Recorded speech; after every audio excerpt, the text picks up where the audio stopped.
Good evening. Hello, councilors, members in the chamber here. Thank you for joining us for our Tuesday evening workshop. And Director Roy, please kick us off. So tonight we're going to be going over general government. Legislation and executive is on page 35 and 36 of your book. The overall decrease of $45,795. City council budget remains flat. Mayor remains flat. City administration on page 35. Overall decrease of $14,929. Personal services decreased $6,133 due to the TIF credit and the Sewell grant. There's 5 employees in the city administration department. Contracted services decreased $8,918, a decrease in the DEI services. The reimbursement from the Sewell grant will offset the expenses for that program. Telephone increased $532 for the additional data charge, and cell phone for the new city administrator.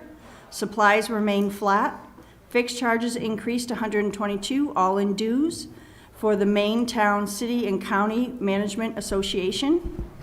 Any questions on those 3 departments? Yes, Councilor Chittum. Thank you, Mr. Mayor. I noticed that throughout this there are a number of TIF credits. We're hoping that this TIF application, which is due today, will be approved by DECD. So our budget is based on... Correct, that it was approved. If not, it will need to be moved into the general fund along with the amount of evaluation that was sheltered. Right, exactly. Okay, thank you. And I do have a question on a cell phone for the new city administrator. Did the old city administrator have a cell phone? No, she did not. Ah. Stipend only. It was a $30 a month stipend. I wonder if the new city administrator really wants a cell phone. Yes, of course Apparently he does. he does. Of course he does, in fact. Thank you. Glad we could clear that up. Further questions? Director So Roy. next is marketing on page 36. Overall decrease of $30,866. Personal services decreased $31,364 due to the TIF credit. There is 1 employee in this department. Contracted services increased $498, all in telephone. For the iPhone that was purchased and being paid for monthly for pictures for marketing. Supplies remain flat, fixed remains flat. City attorneys is on page 37, overall increase of $66,000. Personal services increased all in $66,000 for the rate increase for the lawyer's fees. Contracted services remains flat. Any questions on marketing or city attorneys? Councilor Glant. Thank you, Mayor. Line 2, advertising and marketing. Requested 160, recommended 160, changes 0. So which line are you on? I'm on page 36, second line down, advertise and marketing. So the request, the original budget was 160, Going back to 25. and then the revised was from what was carried forward from marketing that was not used the year before. So she is not asking for an increase, she's just asking for the same 160 that she asked for in fiscal year 25. Is there a carryover this year as well? There will be a little bit of a carryover this year. How little? Tell you. Of course, we still have about 3 months to go, Correct. but I can tell you what. I mean, with 3 months to go, she spent 65 and she has 213. Right, because most of the projects and all the programs are closer to the summer months. The balloon festival, all of the items that get closer. And Mr. Mayor? Yeah, Administrator Melly, yes. And Councilor Glant, she also has to sign contracts for Holiday at the Plaza this time of year, and some of them, we have to prepay part of them, as well as the balloon festival when we do the, excuse me, the balloons. So some of that comes out of her budget as well, depending on what we can do for fundraising. So we want to make sure that we're still able to do those events. I guess my question is, she can't do it with 160? Do we always need a carryover? I mean, purpose of a budget, obviously, is to have enough money there to do what you're expected to do that year. And I agree with that, and I guess we have to wait to see what it ends up being, the cost that's associated with that, and then at the end of this fiscal year, we'll be able to know whether we can just put it into the general fund or if there'll be a need to carry it forward. We're not going to have her have a slush fund, so the idea is to keep her at that 160. So in other words, she's not going to show it 213, she's actually going to be at 160, and at 213 I see now, it should have gone in the general budget this year. Would that be a good assumption? I mean, if she had 160 last year, and there's another almost 60,000 plus, we're sick and looking at, the previous year she spent 80, I know she's new, and with the program-wise, Yeah, there was some discussion about having concerts and different things down at Samard Payne that did not come to fruition. So that's why we were carrying it over, but since that didn't happen, we're not going to be carrying over those additional funds going forward. all right, thank you. And there was Go ahead. also expenses that we got reimbursed for from the state grant for the Balloon Festival. Right. That she would have had in her account. But since we got that grant, those costs went to the Balloon Festival cost. Okay, we'll have to see that. I mean, if she needed 200,000, then I would like to see a $200,000 budget. I don't want to see 160, and we presumably hope we're going to carry over to cover what has to be each year to year. So that's really my concern would be. Right. So they have to come forth and send us an email and request the carry forward. We don't always do the carry forward. They have to request it and they have to tell us exactly what it's for. So who gets to make that decision? Myself and the city administrator. Thank you. Councilor Chittum. Thank you, Mr. Mayor. City Attorney, there's actually a 73% increase. I'm not sure where the 7.7 comes from, but we've gone from a budget of $90,000 to a budget of $156,000. And it says that that's for a rate increase. So they have not increased their rates for a very long time. So they looked at that and they did for January, we saw a rate increase to get to where everybody else is being charged hourly. I'm certainly very happy with the services the city attorney has been providing for us, but it seems to me that hitting the city with a 75% rate increase all at once doesn't do much for our pocketbooks. I guess I'm encouraging the council and the administration to use the services of the city attorney as little as possible. Yeah, Councilor Chittum, that is based on what we're expecting, based on past years of our use of the city attorney. So really, I believe it was a 5% increase on their fees, which are still actually lower than what they charge the general public. They're giving us kind of a hometown discount, but we're basing it on the amount of the usage of the city attorney's services. So this is not an increase in their charge rates, it's an increase in our utilization? It's both. Both. But the charge rate was a 5% increase. Ah, okay. But then, based on what we've used this past year or two, we want to make sure that we have enough to cover that. This may be an impolitic question, and as you know me, it probably is. Are we anticipating a greater utilization of the city attorney this year than in prior years? I can help Administrator O'Malley. We've Planning and Code has looked at a lot of buildings, derelict buildings, et cetera, and so there's been more of that. There's been much more of that than years past, so that's, I'm sure, part of the increase. I really don't think that we're calling them for fun. I didn't suggest that, Mr. Mayor, but money's money, so thank you. Understood. Anything further, Councilor? No, thank you. Councilor Harriman. Thank you. On the attorney fees, there's a possibility that we may be spending more for the attorney, but that could drive more revenue to the city, depending on what kind of actions we're taking. Or it could just be, as the mayor suggested, with planning and code, it could just be to generally help improve the image of the city as far as maybe some derelict properties go. And then back to marketing, we only have 2 years of history for marketing, so I think we're still kind of in the feeling out phase of how big that budget needs to be. So I think, to Councilor Gallant's point, that might be partly why we're seeing a bit of an overrun there. There's no data for '23, so we just have the last 2 years to go by. And I think we usually try to go back at least 3 to find an average. So I think that might be part of that fluctuation. Councilor Najin. I just have a quick question on the attorney's fees. Do we pay a retainer, or do we just bill it by the hour for the services? Excuse me, it's by hourly. That's why any requests go through me from any of the staff.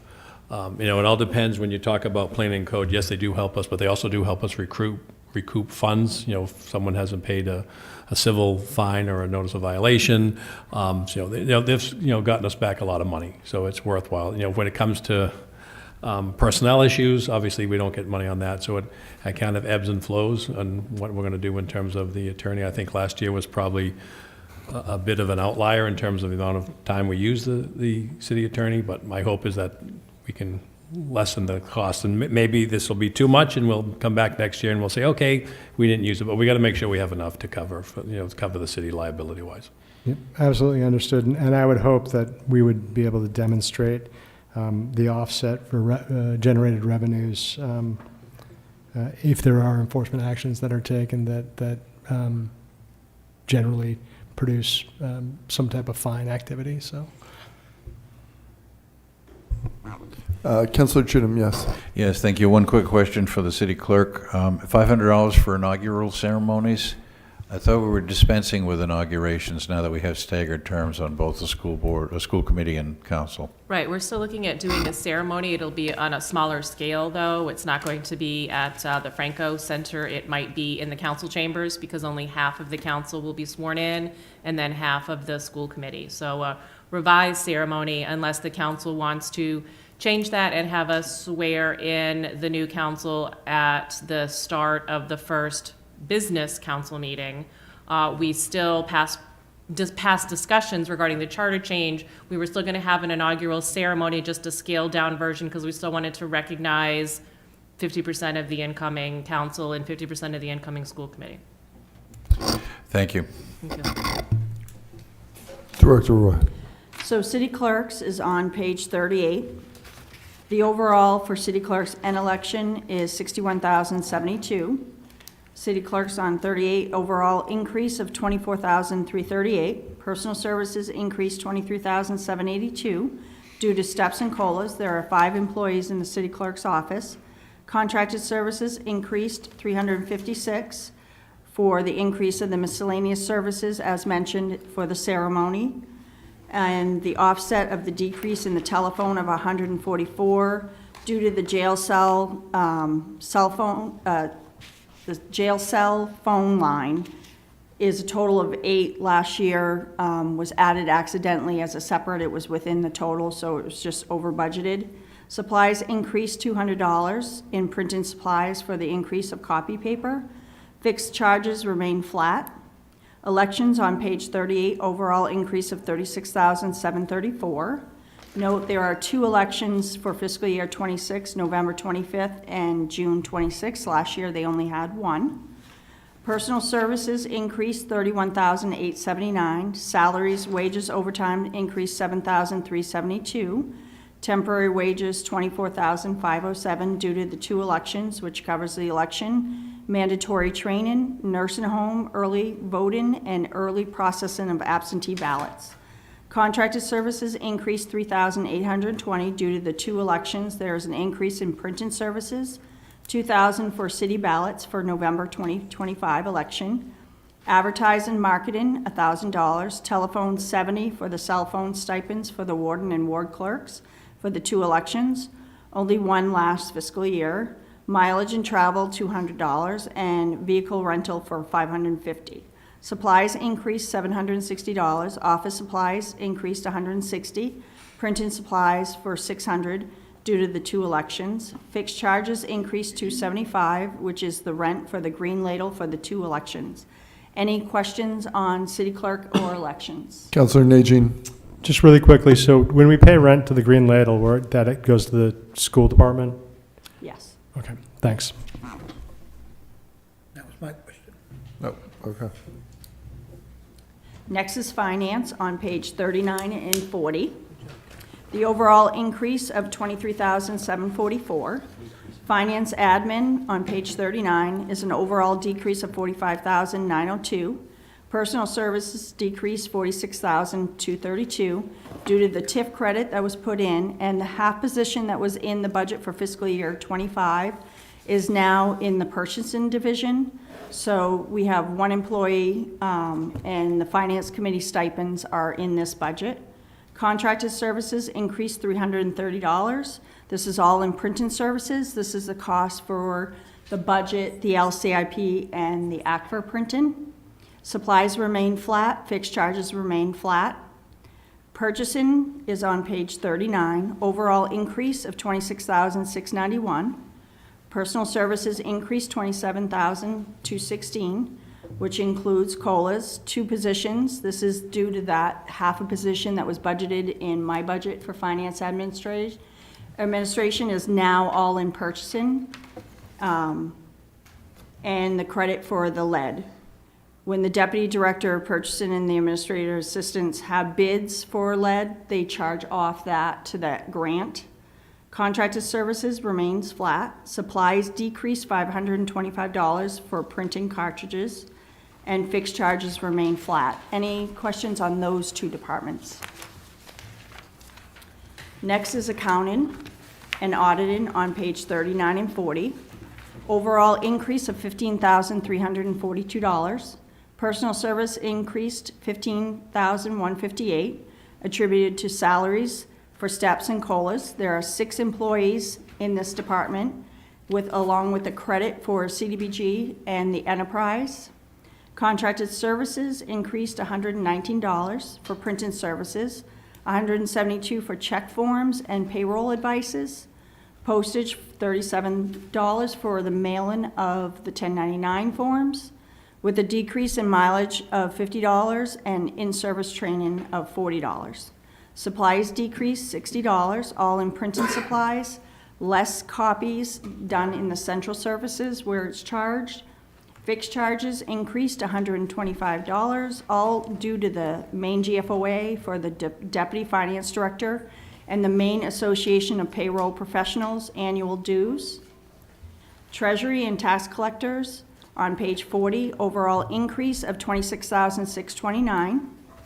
Personal services increased $23,223, attributed to COLAs and steps. There are 9.4 positions plus a shared assessing employee for Monday and Thursday, with a credit of the utilities being charged. Contracted services increased $3,086. In printing services, $1,311 due to the estimated increase for the printing from the third party for the tax bills.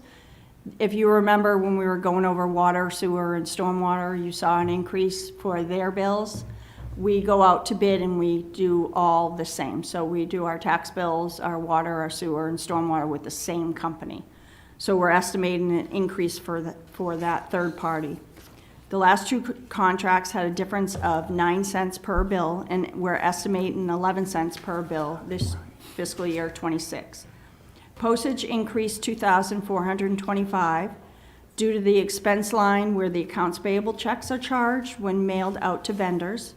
This is increasing due to estimated increase in metered postage cost.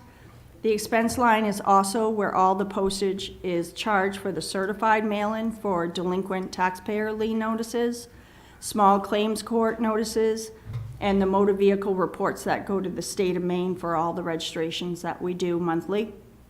Mileage and travel increased $20 for reimbursement for travel to seminars for employees. Subscriptions increased $20 due to the increased cost of commercial truck and trailer Blue Book and the vehicle Red Book needed to obtain for the MSRP of vehicles, which is needed to register. Miscellaneous services increased $15 for shredding service. This is offset by a decrease in lien recorded and discharge of 665 due to the estimated less liens to be recorded and discharged. 471 liens were filed in fiscal year '23 taxes, and 353 were filed in fiscal year '24. Training decreased $40 due to 2 less seminars. Our cash manager has been taking the necessary seminars and courses to become certified with the Maine Municipal Tax Collectors and Treasurers Association. I'm happy to announce that she has completed her certification and will receive them at the annual conference in May up in Bangor. That reduces our rate for our insurance.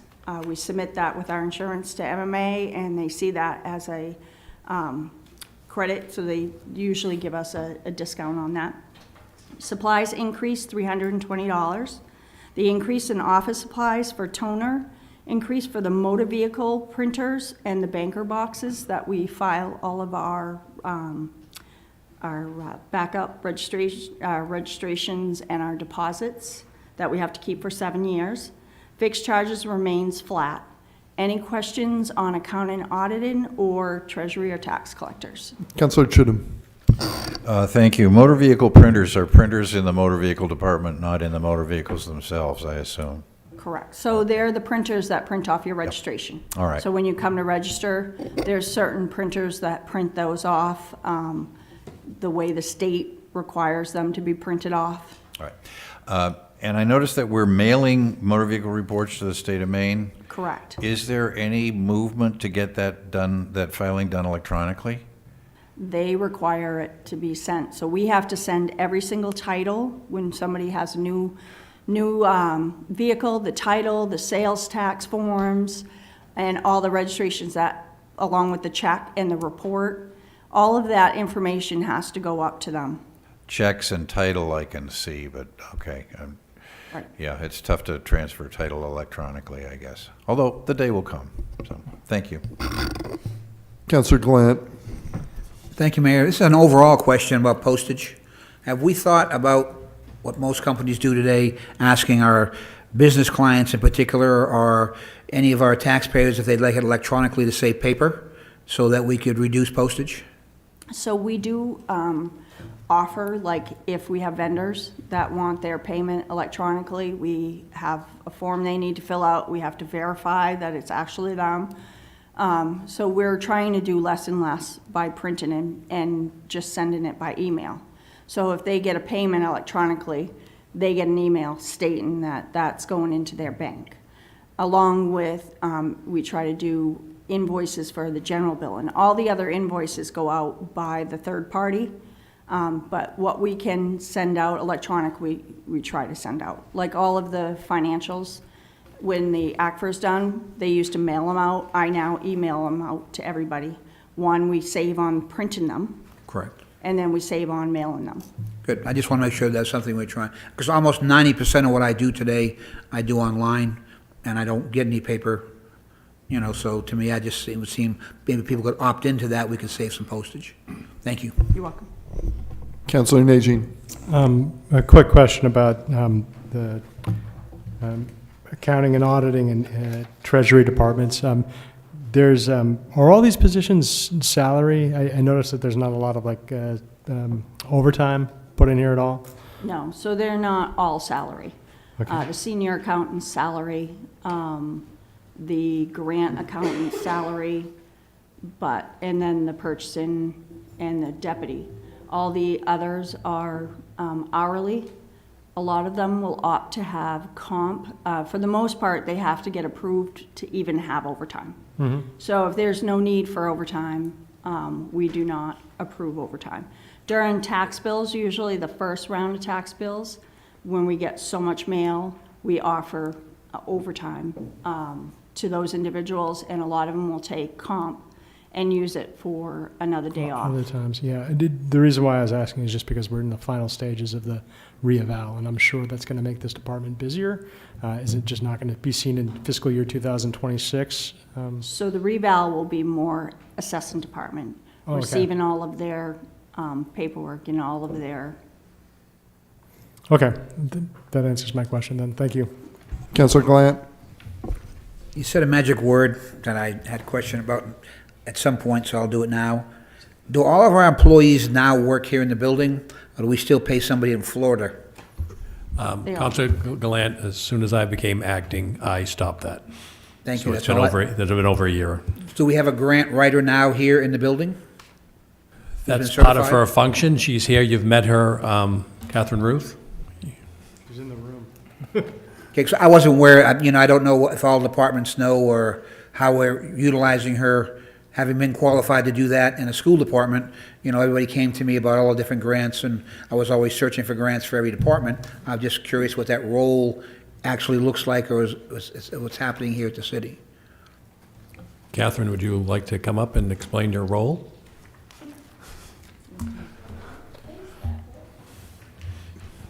Thank you. Catherine Ruth, I just came in case there were any CDGB questions, but we are looking at my job to see if I Do you can mind work. moving the mic closer to you? Yeah, Thank you. sorry.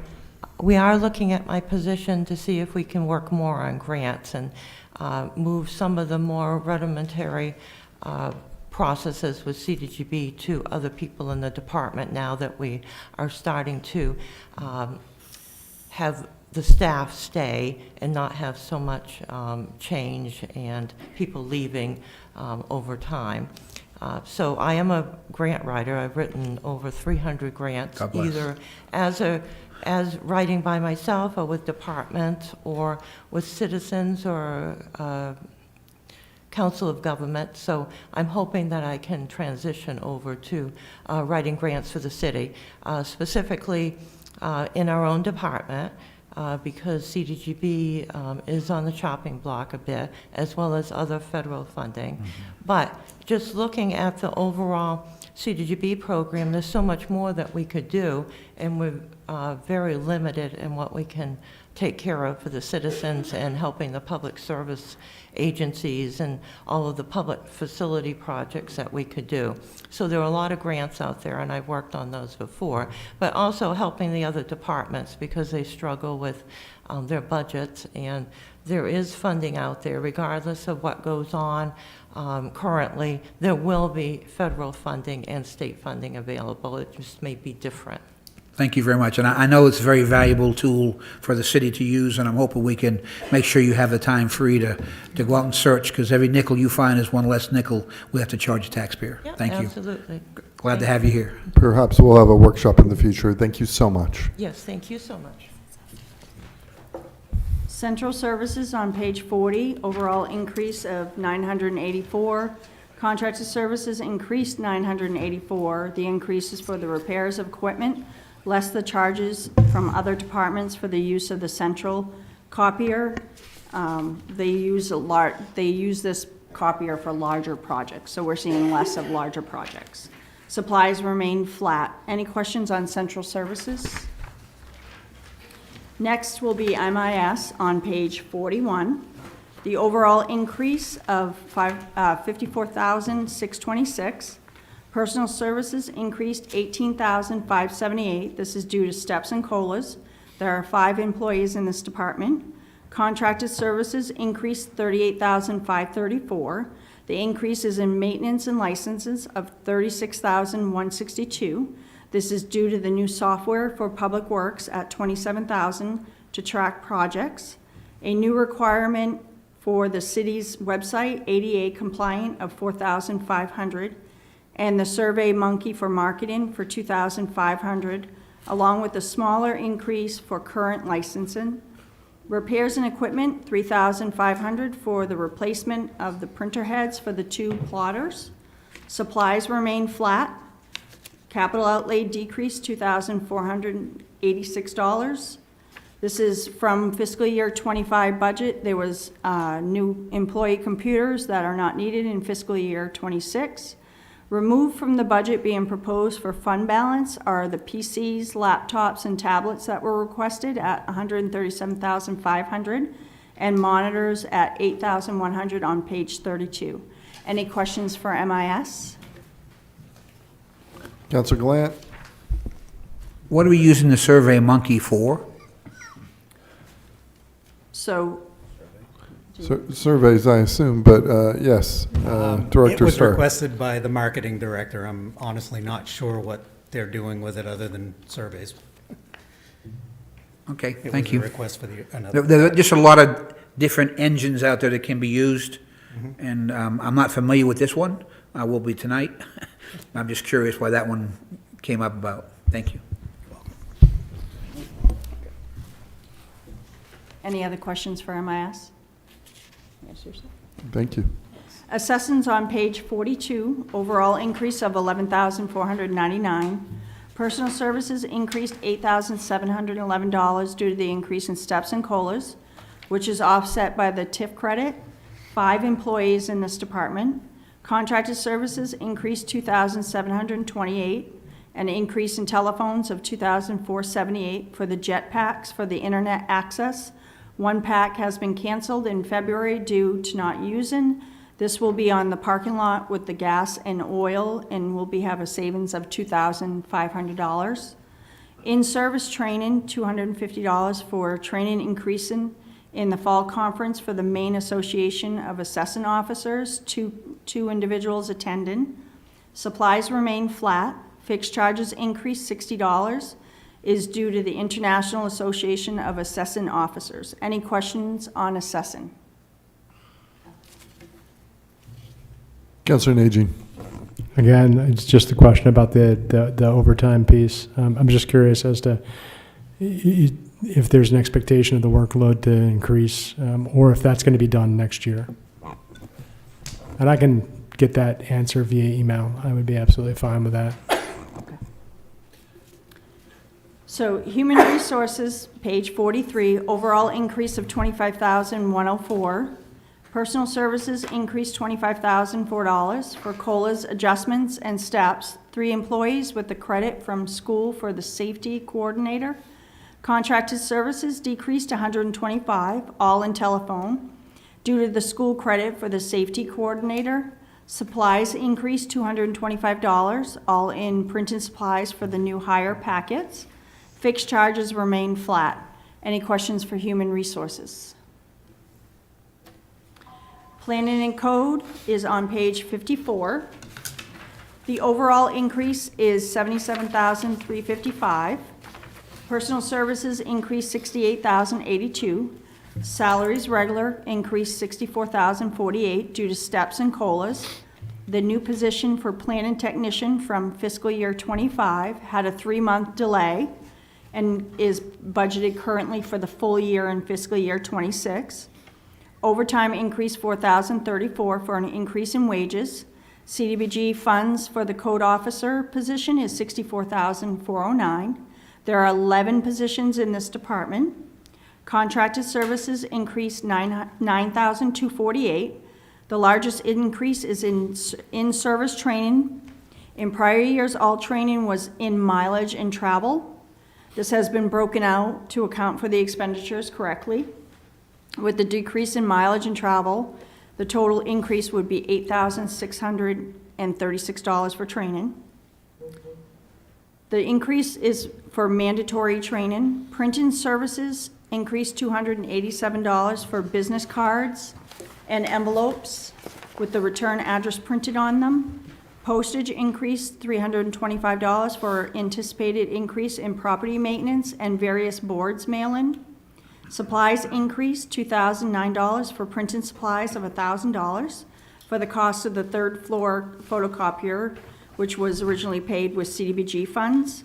Departmental apparel increased $750 for the union boots and rain gear allowance. Small tools increased $259 for the increase in cost. Fixed charges increased for $216 for dues for the main building officials and inspection association membership, increasing from $35 to $45, and 1 additional membership for the Maine Association of Planning. Remove comprehensive planning implementation budget of $50,000, and we are recommending that it be paid in fund balance on page 32. Capital outlay decreased $2,200. This was due to the office equipment needed for the new position in fiscal year '25 that will not be needed in '26. Any questions? on planning and code. Yes, Councilor Gillan. Thank you. Apparel, are we buying suit coats for everyone? What's apparel? Great question. So the apparel, we're obligated to purchase some of the items for the code officers in the union contract. I've got the list here. So other than the boot allowances, there's rain gear and coveralls that are needed to be purchased for those guys as well. All right, that's a good answer. Question on your training.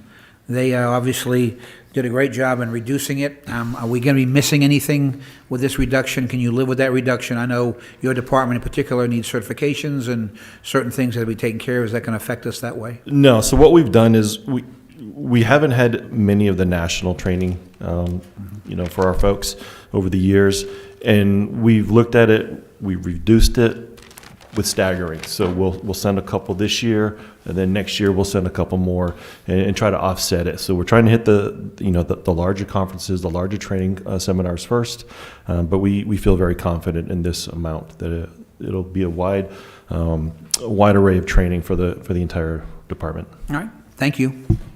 And how many inspectors do we have now? So right now we have 5 code enforcement officers. One is a CDBG funded, but does an enormous amount of work outside of just CDBG.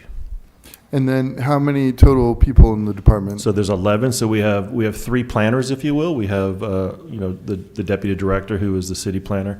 We also have Craig, who is a planner, and then our planning technician. So there's 3 planners, myself, 2 administrative assistants, and 5 code officers. So there's Shelley. Sorry, keep going. No, you're good. So there was Shelley, Craig, and then who's the other one in planning? Dawson Pillow. He's the one that was mentioned that came on board last year. I see. Yep. Okay, thank you. Councilor Najin. Just as a quick note on the $50,000 that's being moved over to the general fund for comp plan implementation. I brought this up a few times and in various roles, but ultimately we're supposed to review the comprehensive plan once a year through the planning board and actually score where we're moving towards it. And I don't know if we could get that to move forward this year, but it literally hasn't happened since we adopted the comp plan, even though in the comp plan adoption there was also the requirement that we review the comp plan yearly. I know Deputy Director Norton has mentioned that and brought it up to the planning board chair, and so it's definitely something that's on the agenda that they want to. Okay, perfect. We're coming close to needing to write a new comp plan, so thank you. Further questions or comments from the council? So just want to mention, the social service director spoke with the city administrator and stated that due to the starting to see a decrease in individuals coming into social services, she will not need that additional position that we had put in. So that also will be a savings of $54,559. So we'll see that savings. I'm having it on the list of what we're going to have. Thank you, Director. Councilor Najin. Thank you, Mr. Mayor. I was under the impression that we were taking that additional position and funding it through community development block grant funding. Is that correct? Correct. She stated she will not need it, and I believe has spoken with Catherine. Okay. So it hadn't yet been approved through CDBG, so it wasn't a definite. And I guess, well, we could talk about it later, Catherine, but I'm just wondering if it will hit that 25% threshold based, well, we haven't had an award yet, right? So it doesn't. Okay. Gotcha. Thanks. And then the other discussion I wanted to have, for Thursday night's meeting, we have the general discussion beginning.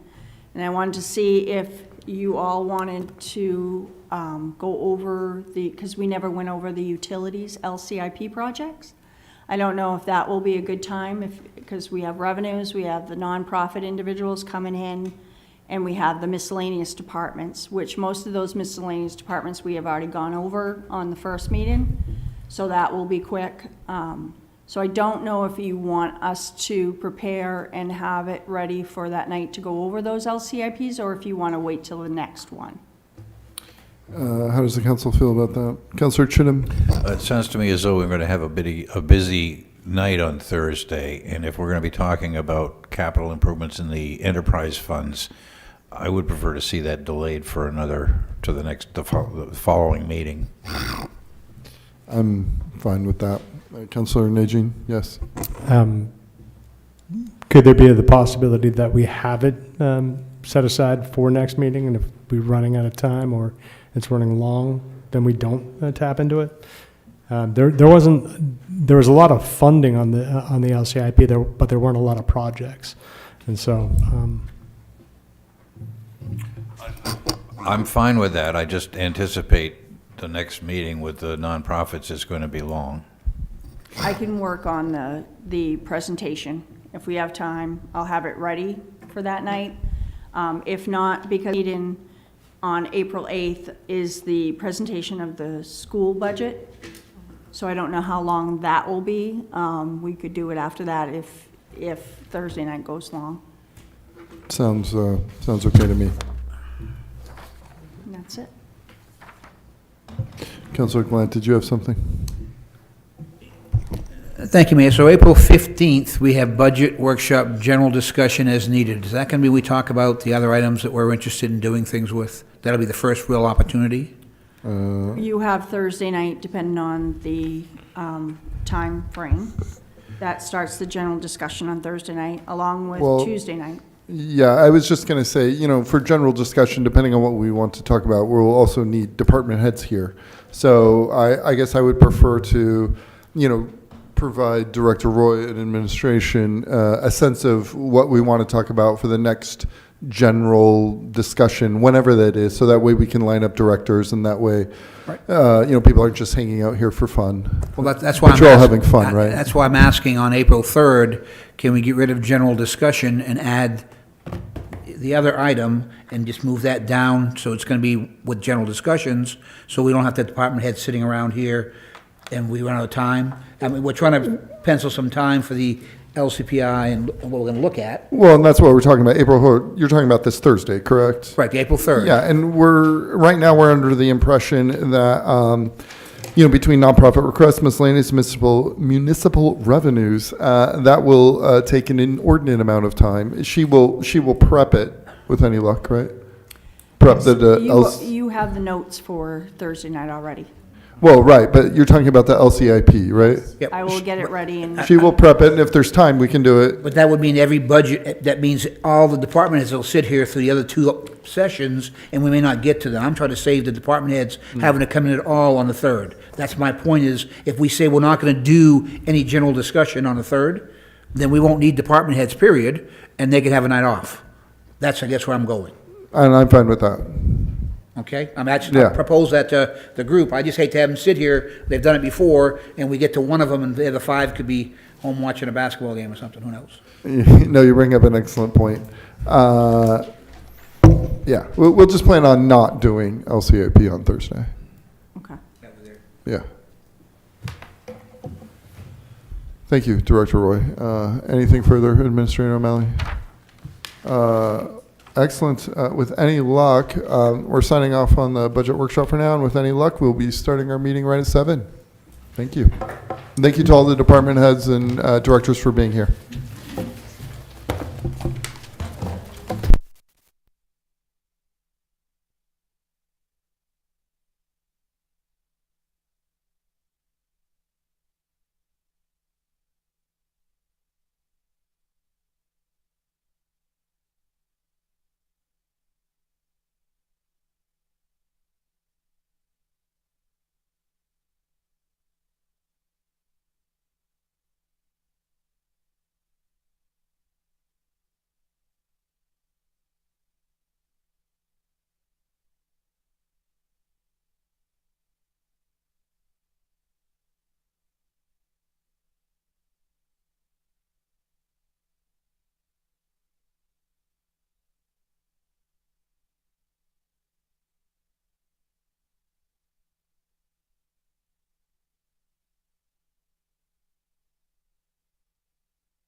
Hello, and welcome to our Tuesday evening council meeting. Thank you all for being here. We're going to kick things off with the Pledge of Allegiance, and we have our very own Administrator O'Malley. If you can please lead us. Thank you so much.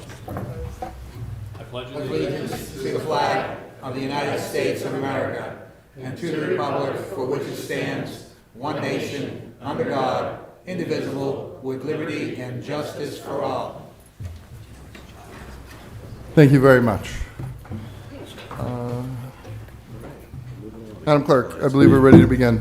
Yes, thank you, Mr. Mayor. All roll call votes for this meeting will begin with the Council of Ward 7.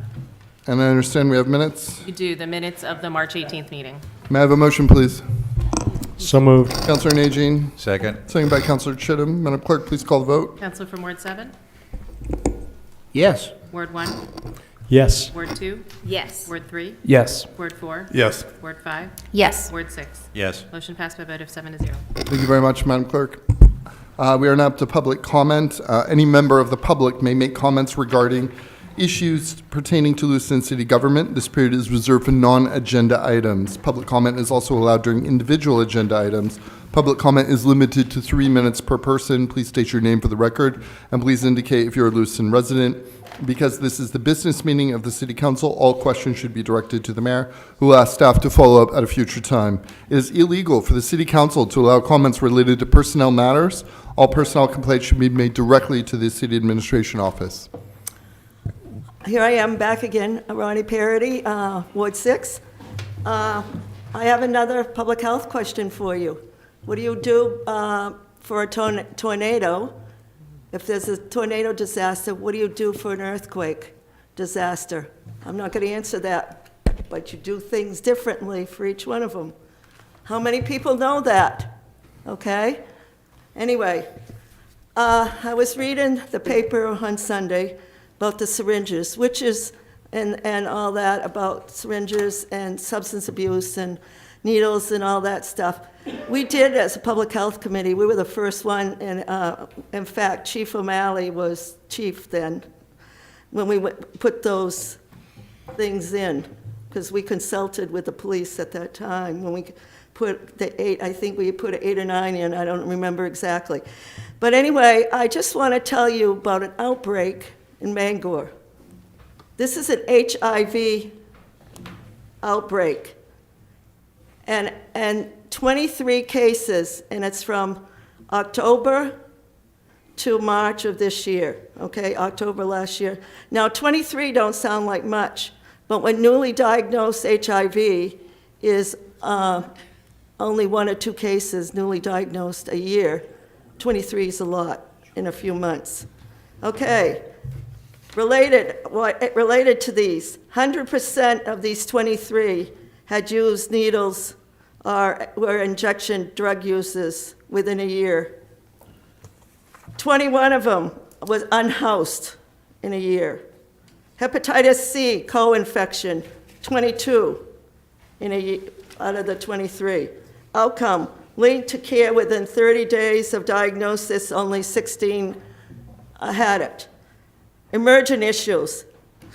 Okay, MRSA. If anybody doesn't know what MRSA is, it's infection that's we call negative. It's a resistant infection that's very, well, actually it's very common and can kill you. Endocarditis, infection of the heart, okay, where the lining of the heart. These are emergent issues with all the needle users, okay, and substance abuse. Now, these are statistics I just got off CDC line.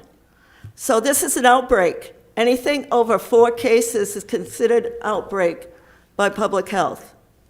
And it's funny because they said in the article, harm public health. So again, they're talking about public health. We need to do something.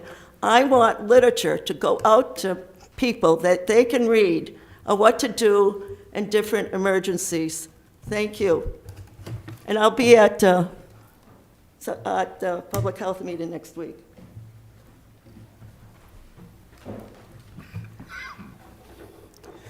Matthew Agron, Ward 4. As I hope many of you are aware, this is National Child Abuse Prevention Month. We live in District 3 of the state of Maine. It's currently the largest amount of young people in state care of the Office of Child and Family Services. But what we need to do is work on ensuring all these children get to grow up in environments that are safe, stable, and nurturing. Remember, these children are going to be the future of this world. For healthy childhood development, one thing that we need is a thriving, engaged community to help ensure the children have positive experiences growing up. We need these families to find the resources, the support groups, and the coping strategies to keep the family strong, even when life is becoming challenging. The more support these families have, the less families will end up involved with the state. But if we don't talk about it, it's like domestic abuse. Child abuse only gets worse in silence. When we bring it to the forefront, it breaks down the barriers for the victims who suffer in silence and shame, and hopefully they can get to find their voices and get justice. According to the CDC, at least 1 in 7 children in the United States experiences child abuse or neglect in the last year. Let's be honest, people. That number is probably a little low because there are all the unreported cases. Child abuse is acts that result in serious harm or risk, including physical violence, sexual abuse, exploitation, and death. Child neglect is the failure to provide the child's basic needs, from clean clothing to medical care. There are physical signs to be alerted for: bruises, welts, scrapes, cuts, burn marks, head trauma, sprains or broken bones, difficulty walking or sitting, torn, stained, or bloody clothing, poor hygiene. Psychological effects include depression, low self-esteem, withdrawal, disassociation, relationship difficulties, flashbacks, and persistent fear. Then we need to pay attention to these behaviors, which can be signs of abuse: self-harm, eating disorders, substance abuse, sleep issues, discomfort with physical contact, frequent school absences, and criminal activity. If you see something that makes you wonder, is someone being abused? Report it, both to your local police department and the Office of Child and Family Services. Do not confront the possible abuser, as if you do, you can put that child in greater danger because they realize something has been noticed. Thank you. Further public comment?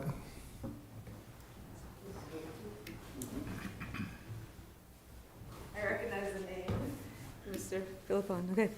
So my name is Paula Micho, and I am a resident of Lewiston. Okay. Before I read my post that I made on Facebook, I want to say that I feel I'm being targeted by my, well, I can't say her name because it could be a violation of this protection order that was put on me, which I believe is wrongfully put on me.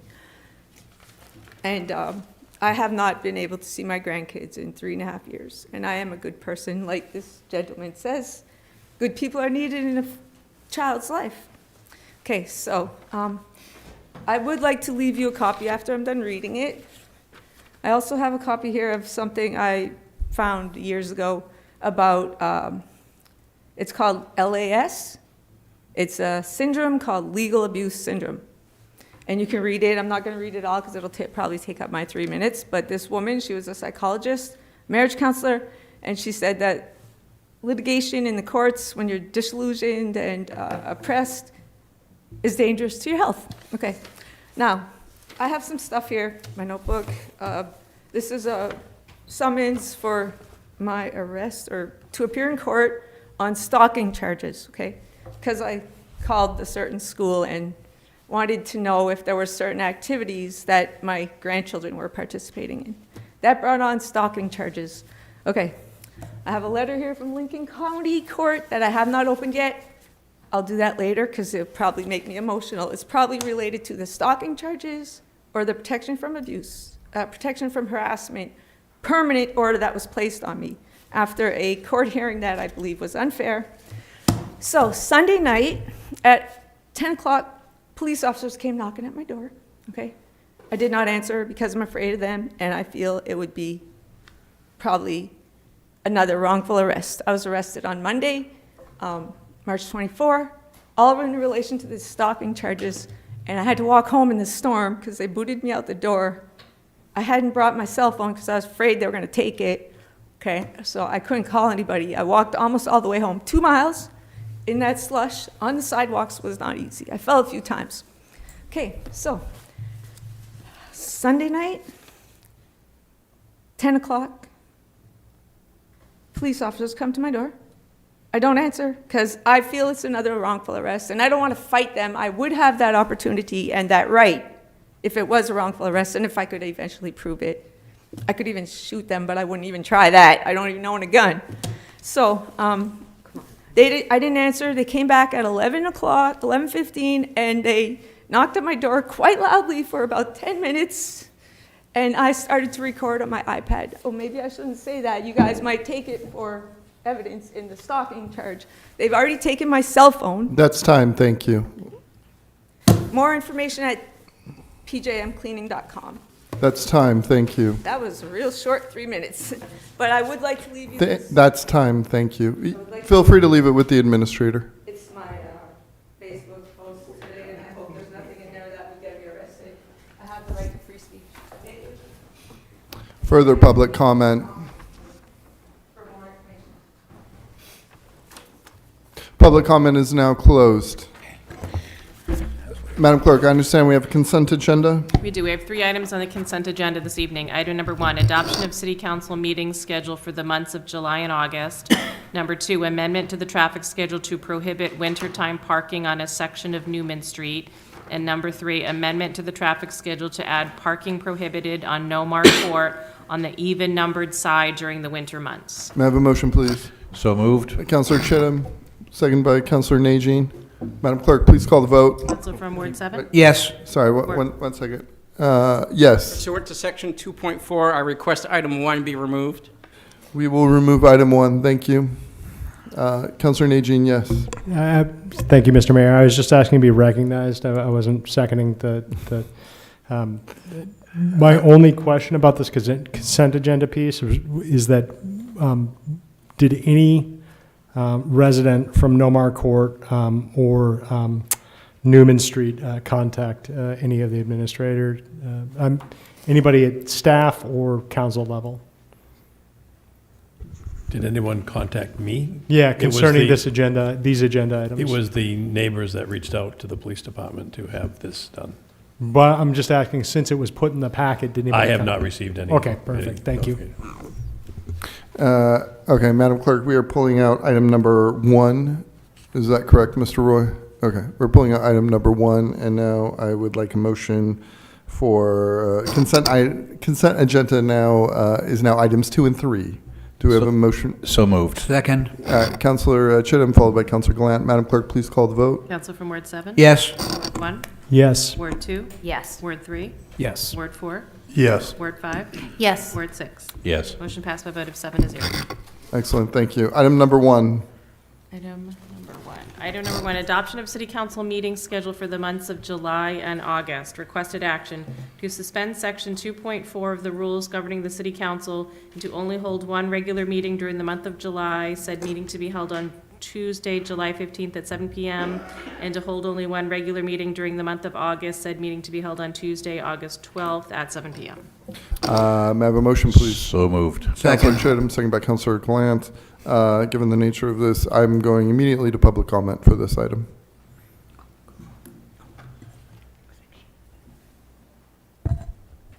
Or somebody. Sorry. Yes, Matt Rory, Ward 3. Mayor and council, you probably all have a good idea where I'm going to go with this because I do this at least twice a year, if not 3. Again, instead of temporarily waiving the rules for the November and the July and the August meeting, we could just put a line in the rules, which council has just amended the beginning of this year, the irony. Again, by adding the lines except for 2 meetings, except for July, August, and November, because we're just going to do this again, and then I can bring this point up again for the 8th trillionth time. in September and October when we do this in November, because usually that first meeting, November is election day, so there's no council meeting. Thank you. Further public comment? Back to the council? Discussion, comments? Madam Clerk, please call the vote. Counsel from Ward 7? Yes. Ward 1? Yes. Ward 2? Yes. Ward 3? Yes. Ward 4? Yes. Ward 5? Yes. Ward 6? Yes. Motion passed by a vote of 7-0. I believe we're at item number 4, is that Item number correct? 4. Yes, sir. Public hearing on Excellent. a renewal application for a special amusement permit for live entertainment for the Fraternal Order of Eagles, number 618, located at 1327 Sabata Street. Requested action to grant a special amusement permit for live entertainment for the Fraternal Order of Eagles, 618, located at 1327 Sabata Street. May I have a motion, So please? moved. Second. Councilor Chittum, second by Councilor Harriman. Discussion? Public comment? Back to the council? Yes, Councilor Chittum. Just for my own curiosity, I looked on the website for the Fraternal Order of Eagles and I could not find any membership dues. I don't know how much those are. Does anyone have a clue? $40 it used to be. Thank you. Further questions or comments from the council? Madam Clerk, please call the vote. Counselor from Ward 7? Yes. Ward 1? Yes. Ward 2? Yes. Ward 3? Yes. Ward 4? Yes. Ward 5? Yes. Word 6? Yes. Motion passed by a vote of 7-0. Item number 5. Item number 5, budget public hearing for fiscal year 2026 budget. Requested action to conduct the first budget public hearing to receive citizen input and communication regarding the proposed fiscal year 2026 municipal budget. The hearing is now open. Again, Matt Roy, Ward 3, again, a point that I've made several budgets in a row now. First of all, we're having a public hearing on the budget. Council hasn't even finished presentations from department heads and the administration yet. There is still one more in 2 nights. Again, and then in the follow-up on that, we're having a public hearing on the budget before any general discussion in workshops by councilors. And then thirdly, you have the second legally statutory required public hearing is the same night you guys are going to approve the budget in May, a week before the validation referring to the school's portion of the city budget. That is unlogical. There should be, like I said, as Mr. Marcotte said in January when he was up here as a member of the planning board, yes. And then, like I said, as I've said many times, there should be additional. I would, on that point, I would point to our neighbors across the Androscoggin River in the Falls, where Mayor Harmon has, outside of council time and the statutory required 2 public hearings on the budget, has 2 town hall style events, which I believe they've already had one, and they had somewhere about 30 or 40 residents, which is good, because I know from my time on the school committee, the school committee traditionally does a town hall, or technically was that part of the Connor school thing? Anyway, which a much lower turnout. Yeah, I was going to say, as myself, Mr. Agron, and our soon-to-be in 30 so days, administrative designate, has on multiple occasions, well, Mr. Agron and I multiple occasions, and just on our soon-to-be administrator next month, excuse me, talked about transparency, but apparently it just falls on deaf ears. Thank you. Further public comment? Ronnie Parity, Ward 6. How much, can anybody answer this? I know you can answer it. How much is that for a $1,000 house, the budget we have right now? I know you haven't cut it down or anything, but how much is it in taxes? And have we done anything for seniors? Administrator O'Malley, if you can. Can we have that, can I have that question Yeah. answered, please? Yeah. Director Roy is looking that up for you. Because I like to know how many mills on a $100,000 house, how much I can expect for my taxes to raise. I know you haven't brought the budget down, but where are we starting from? So currently, for a $150,000 house, the current bill is $4,765.50. With the proposed tax rate, if they do no changes, there'll be an increase of $271.50 a year for 150. Okay, are we doing anything for seniors? Have we looked at seniors? Have we talked to Augusta? Have we done anything for seniors? You know, even some seniors are being, I have a person that I know that has been taken out of her apartment, was evicted from her apartment because there was a new owner to the apartment, and it's here in Lewiston, and the apartment's going up to $1,550 a month. This is what's going on, so even seniors that cannot afford rentals, what are we going to do, have them under the unhoused also? So what are we doing for seniors? And I want to bring up Martell School. We better get that going this summer, or I'm going to be screaming. Okay? Anyway, we need to think about our seniors because we can't afford anymore. Thank you. Further public comment? You might not like what I said. Since this is about the budget, I think that... Can you please identify yourself and where you okay. live? Yeah, because, that's important. I'm Paula Michaud.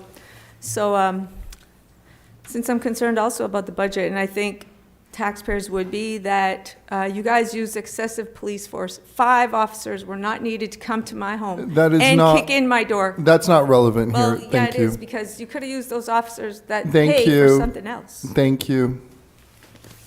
I forgot to mention that Please earlier. have a seat. Thank you. Further comment about the budget?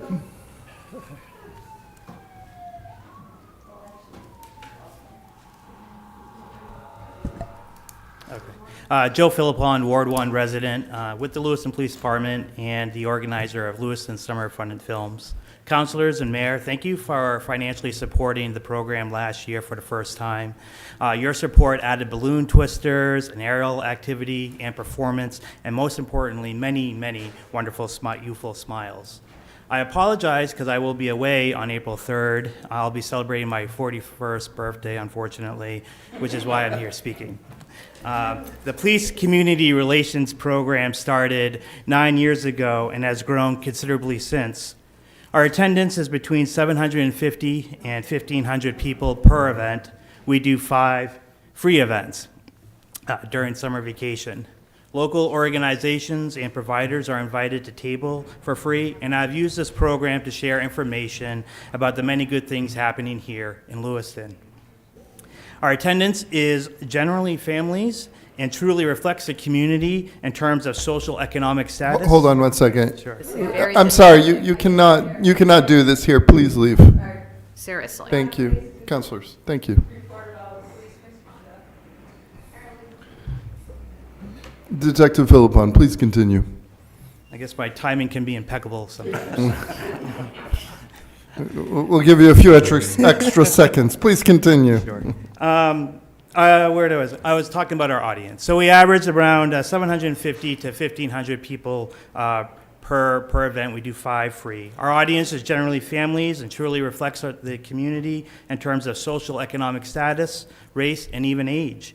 Last year, and Councilor Galan, you'll like to hear this, we had many seniors attending without grandkids. Historically, this program has been funded by local businesses and foundations. However, due to economic change challenges post-COVID-19, city support is needed. Fundraising is just simply not the same anymore. The operating budget for this upcoming summer is just shy of $35,000 or $7,000 per event.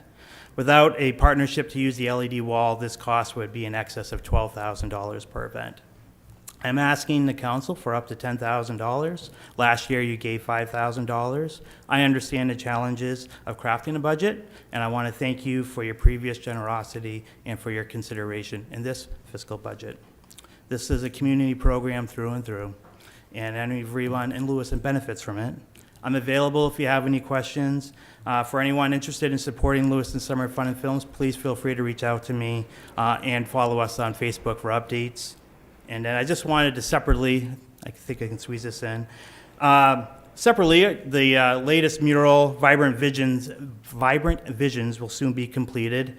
And after working on this for many years, I'm proud to share that Main State Music Theater will be starting a show series here in this upcoming September.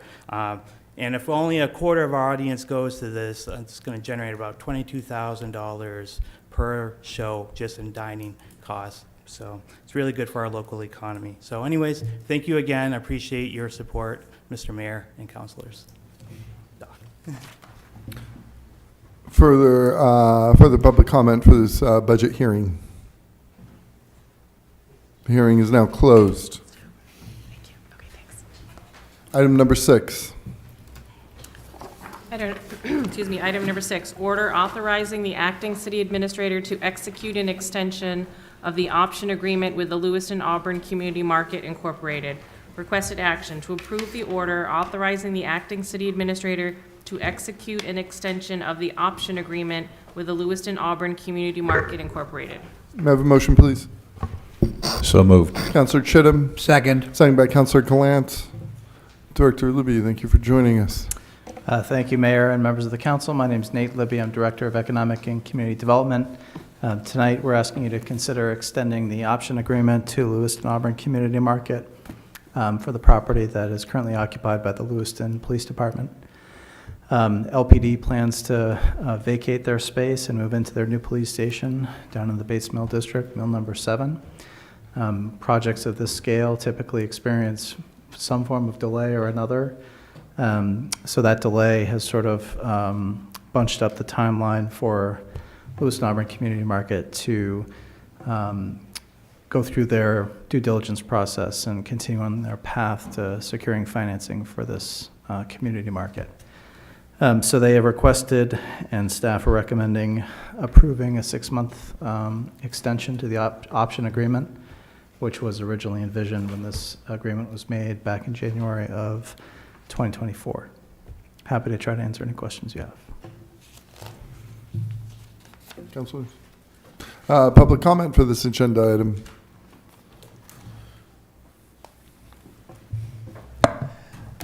Matthew Egren, Ward 4.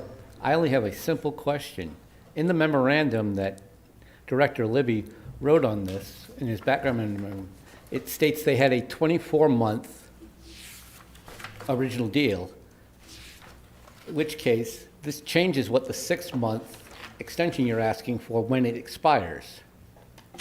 Or did they only have an 18-month and it was wrong in the director's memorandum? Thank you. Further public comment. Back to the council, and Director Libby, did you want to say something? I did want to recognize Becky Conrad, who's in the audience today, a representative from Lewiston Auburn Community Market Association.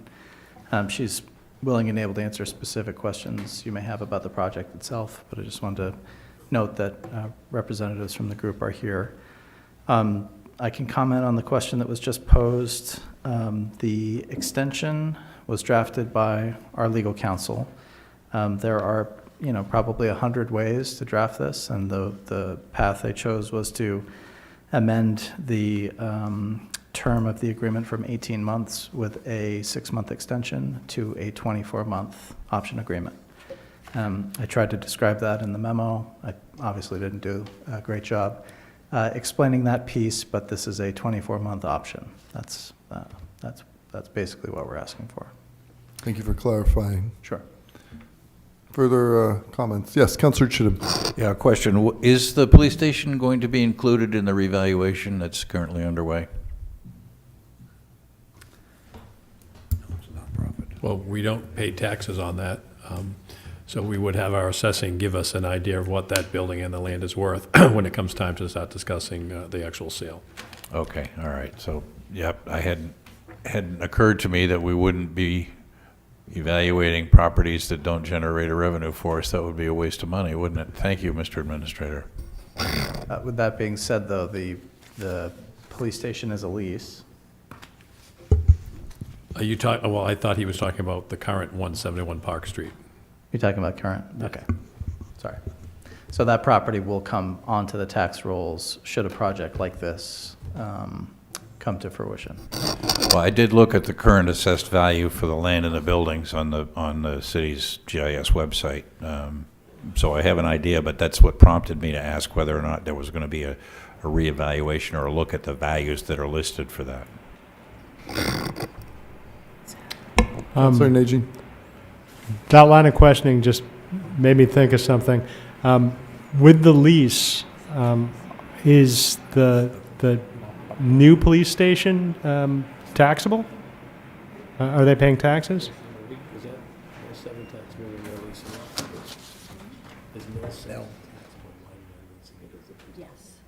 You mean taxes on Mill 3? Yes, it is. Okay. Yeah. Interesting. As far as this project is concerned, I'm a huge fan of seeing a co-op downtown or a cooperative food endeavor downtown that returns some of the municipal infrastructure back to a tax-paying entity. I think that's great, especially after the conversations we had about 85 Park, for instance. I also think that it's an appropriate use and would really revitalize a section of both Lisbon Street and Park Street. So I've been pro this project since it started, and I'm looking forward to hopefully seeing a proposal to purchase the property after the evaluation is done. Thank you, Councilor. The group has made terrific strides building their operations plan, their financing plan. They've secured a significant amount of financing already. I think with this extension, they'll be able to have a great shot at securing the remaining funds. Councilor Chittum. Thank you. I'd like to appreciate Mrs. Conrad for being here and her leadership role. I'm very much in favor of extending this, understanding the reasons that the 18-month original option didn't fruit. I'm encouraged by this, and I'm hoping that we can move forward faster than 6 months, but the 6-month extension is the one that was stipulated in the original option agreement, so that's the one we're going to stick with. I did want to recognize Mrs. Conrad and, with the mayor's permission, ask if she had anything that she would like to say about this project. We invite you to speak, Becky. Thank you very much. I haven't been called Mrs. Conrad in a long time. Thank you. I think you've said it. Councilor Najin, I appreciate your support, and Councilor Chittum, and I know I've talked to most of you individually, and I'm very pleased to be part of this project, and for all the reasons you've just described. It's a needed opportunity for grocery in the downtown, a cooperative especially, worker-owned cooperative, and it will return to the tax rolls. So far tonight, I think those are the questions I can answer. You'll see me again. Excellent. Thank you. Further comments or questions from councilors? Madam Clerk, please call the vote. Counselor from Ward 7? Yes. Ward 1? Yes. Ward 2? Yes. Ward 3? Yes. Ward 4? Yes. Ward 5? Yes. Ward 6? Yes. Motion passed by a vote of 7-0. Thank you very much, George Luby. Item number 7. Item number 7, order authorizing the Lewiston Public Works to work with ATRC, MDOT, and transportation consultants to execute a demonstration project on Canal Street from Main Street to Chestnut Street. Requested action to approve the order authorizing the Lewiston Public Works to work with ATRC, MDOT, and transportation consultants to execute a demonstration project on Canal Street from Main Street to Chestnut Street. May I have a motion, please? So moved. Councilor Second. Gallant. Second. Second by Councilor Chittum. And if you three could please introduce yourselves, and if I can have councilors hold questions until after the presentation. Good evening. Kevin Gagne, Director, Lewiston Public Works. And I'm Jeff Boley, City Engineer. Paul Niehoff, Project Engineer. We're excited to be here tonight because we have another study, traffic study, different. Previously, we had talked about the SS4A, or the Safe Streets for All, and those initiatives. This was done in partnership with Maine Department of Transportation, as well as our local transportation, AVCOG, to go out in a planning partnership initiative to look at safety in our downtown, and we want to come before you tonight because we have the opportunity to do a demonstration project on Canal Street. So we'll go over some of the project areas, some of the goals, and then talk about some of the details. So this study was kicked off. Previous director Brenchick had initiated it. We did a kickoff after award in spring of '24, and these were the areas that were of focus and priority: Lewiston Street, Canal Street, Main Street, Ash Street, Sabata Street, and these corridors are key. However, they were actually a bigger part because they are incorporating, I think, a dozen different studies. Part of that was our River Island Master Plan, as well as our overall comp plan and some of our other. So they actually were tasked with also looking at results of the SS4A study and incorporating that. So some real-time analysis. These were some of the goals that were put out in the RFP and the consultant is tasked with. The long-term goal is looking at 5 years out. The short-term goal is 3 to 5 years, really to address the safety, mobility, and how we can implement those changes and not be reactive. We talked about the SS4A and how we incorporate this study with those findings. And then the big one is the River Island Master Plan and how do we engage in that redevelopment. The image you see here is a walkthrough that we did, a safety walk with DOT this spring after a fatality in that intersection. So DOT is a huge partner and taking safety seriously with us. Out of the SS4A, but as well as this, they're incorporating those high crash locations. Looking at that network, looking at our network. We did a downtown safety audit and walked with the state engineer, our consultants, and staff. And then the results of the SS4A have been out. We talked about that at last meeting. So they've taken those, incorporated some of the graphs, some of the analysis, and looking at that high injury network. These are some of the highlights of the SS4A that were incorporated that you probably have seen last time, but we'll go over a little bit quickly this time. So down in the Main Street, Lewiston Street corridors, we're looking at those intersections and those crossings. So we are looking at multimodal. We're not just prioritizing on vehicle traffic, but looking at connecting the community with bikers, walkers, people with handicaps. And you can see we go into the College Street, Upper Lisbon Street, up to Fry Street. The Sabata Street corridor, there are many different intersections, five corners, all the way up to the Randall Road. It says Randall Street here. We didn't get that corrected in time, but that's the corridor we're looking at. And these are some of the key points that came out of the River Island Master Plan update. Connecting the downtown to the river and supporting the urban infill, as well as getting activities in Simard Payne Park and supporting work here, live here, play here, right? So some of the analysis looked at east-west connections. North-south is fairly strong, and how do we make that work? So here you can see some of the different bike lanes and walking paths that came out of the River Island Master Plan but have been incorporated in this study. So they're looking at two-way bike lanes on Canal Street. We do have the East Coast Greenway that comes down Main Street, onto Park, down Chestnut, to Lincoln, down Lincoln. So having some connectivity with other bike paths or connectivity to other walking paths is key. So the project area we're looking at is Canal Street, and they're looking at from Main Street, and the initial proposal was going all the way to Cedar. Looking at some of the details and logistics of that, it actually was a pretty big task. So that got narrowed down. We were working with DOT. The state engineer has been very supportive in these projects. Met with department heads, administration, and talk about some of these alternatives and how viable they were. And we've seen some challenges, so we actually narrowed the scope.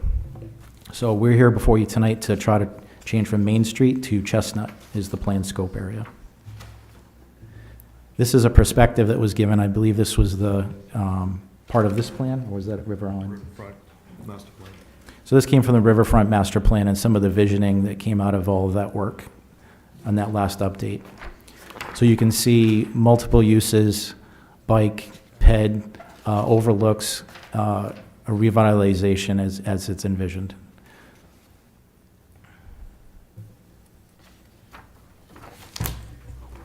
We're here tonight because DOT supports demonstration projects. There's an example in Build Maine from 2018 on the temporary striping that can be put down to create the bike lanes, along with signage at all of the different entrances to the demonstration area.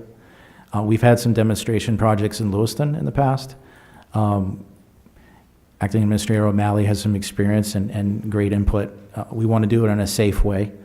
There's been some updates to the manual and uniform traffic control devices, the MUTCD, DOT. So what we're proposing is in line with that and supported by at the state level as well as our own best management. So once again, here's the existing view as it is today on Canal Street looking south. We're proposing to add a 2-lane bikeway and take up the current parking spaces and utilize that as a small park for some non-distracting activity. We're looking at delineate, this is an update, I apologize for the blurriness, we were trying to get, so we're actually looking at, these are the white vertical are temporary traffic control devices that would basically be glued down on that those white lines. They would be taken up at the end of the project. That would help delineate and keep the bike lane and the people in the bike lane safe. It would be white and with reflective as well. So what we're showing here is an example. The actual details would be worked out. This is more in concept. This is some of the delineation that's happened in other park type areas. As pointed out earlier, we don't want actual movement or activities in those spaces other than kind of walking or passive. We don't want to be distracting to drivers. The plan on Canal Street is to bring it to 1 lane and to provide different temporary features. Here's an example of maybe Lewiston Public Works. We can get some of our used granite down into those spaces to create some creative benches or some ornamental for people to walk Canal Street, take in the views. Some of the goal is based on complete streets concepts. So, you know, shade trees and different landscaping that doesn't necessarily just increase the budget, increase cost, but adds value, as well as creates a narrowing and slowing on the streets in a complete street concept. So this part is about the support that DOT gives all communities that want to do this. And the goal is to give the opportunity for the municipality to test something out, not permanent, and to help in the cost. So they're a 50-50 partner, sharing 50% of the expenses in this project and bring a lot of expertise to the table. Here's a few more details on what we'd be looking to do. Along Ash to Pine, we have a 2-lane. We'd be pushing the parking space into one of the travel lanes and creating a 1-lane down Canal Street. So you still have parking. That parking is protecting the bikeway. And in the bottom picture, you have from Pine to Chestnut with a community space. So we are losing parking there. I think that's also in the area of the River Island Master Plan, where there's more of an overlook area, where there's an opportunity to see some of the public art that's in that space up against the parking garage, as well as views across the canal to Bates Mill. Here you see different treatments in the intersections. Stops instead of flashing lights or making a throughway helps slow the speed down on Canal Street. So we're looking to create a Canal and Ash a stop on Canal Street. Improve the crosswalks, have a temporary stop bar, and then have a bike crossing there. Canal at Pine with a similar treatment. We do have some issues with a bump out. We are looking to add a lane up Ash, up Pine, to be able to facilitate that interconnection with Park Street as well as the East Coast Greenway. So we may be looking at some parking stalls on those side streets as well. Canal at Chestnut, you see that detail, that has been revised. We didn't get an updated one. That'll be transitioning where we will end. So one of the concepts was to actually close off Chestnut Street Bridge. That's a vital connection, not only to businesses, but police department will be down there. That's a major north-south, east-west route that we need. So we're ending the demonstration project there. So I don't have the details on that transition, but I'll transition back to the intersection that's there. Considering a four-way stop at different intersections is something that DOT talked about in one of our early walks and was discussed here, but we're looking to keep the signalized intersection. Talking about traffic, so one that we went Outer Lisbon Road, probably 10 years ago, we went down a one lane, and that had an impact on Outer Lisbon Street.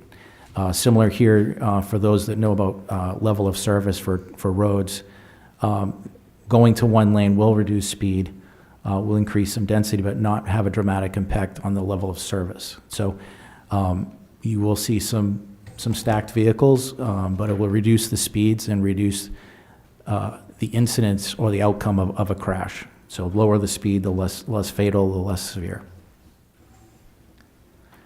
There's still a consideration on that all-way stop. Some of the issues, if you have multiple lanes and no PED signal, it creates a safety issue with, so one lane, a stop, crosswalk doesn't need to be signalized. So the next steps, so our participants, I want to make sure I go over these. Our partners in this, not all of them are here tonight. So we have multiple departments within the city, administration, planning, code, development. We also have tool design. Lucy Gibson has been our principal. We've got Viewshed, who's been Jessica Higgins, and James Tassi Consulting. He's an avid bicyclist and been in this industry for a long time.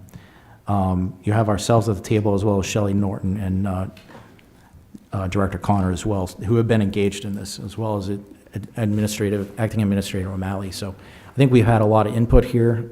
Director Libby also talked with businesses and provided some input in some of our review. So we're here tonight because we need to take a motion on this, and we'd love your support. We'd love to talk about some of the details, but some of that we don't have tonight. It's more in concept to be able to move this forward. DOT won't approve this unless you all have approved this. So first step is for your approval for us to participate in this demonstration project that we put out there in this report. Then it'll go to DOT, hoping they approve it. I think it is. We've had some our consultants have some conversations about what would be challenges. So I think we're in a good position here. And then the plan would be to kick it off as early as possible. So right now, May would be optimistic, I think, depending on materials. We'd look to have it June through possibly September. It takes about 6 weeks for anybody to learn a new pattern and be comfortable with it. So we'd like to actually give it some time to see how the public and take input during that time. So. Thank you so much, councilors. Councilor Herman. Thank you. Thank you all for being here and presenting.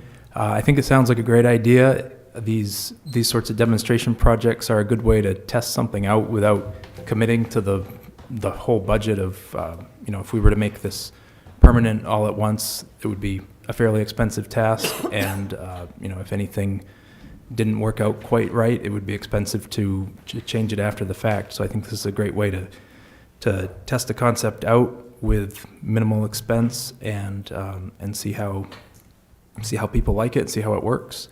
I do have one question. If it doesn't get in until, you said maybe September or so, would that, because there's a big bike lane component and it's meant to improve bicycle and pedestrian access, and those uses drop off somewhat in the winter, do you think that'll still be enough time to really test it out and get a full sense of it? We actually wanted to get it installed in May. Oh, get it or installed June, in May. Right. Installed Okay. in May or June. June, okay. And then leave it in through September. Okay, okay. Sorry, I misheard you there. And if there are changes during, we're going to be working with DOT as well as our experts that we've listed as our consultants. So if there's complaints or other things are going about, we can make modifications during the process. Absolutely. Okay, thank you. Yep. Councillor Chittum? Thank you for this. I love demonstration projects. I'm excited to see this happen. I have a couple of specifics. When you fix Russell Street on the slide, also fix Ash Street. We've just awarded a contract for $8 million on Main Street. This is not really the demonstration project, but you brought it up under the SS4A. Will those concerns that are addressed here, have those been addressed in the $8 million construction project on Main Street? The Main Street project that's currently happening this summer is Yeah. mostly address ADA ramps. So some of the specifics for added pedestrian safety and bike lanes, I don't believe have been incorporated. So That's indeed unfortunate. it is that the timing is not. Yep. This has been in the queue for a while.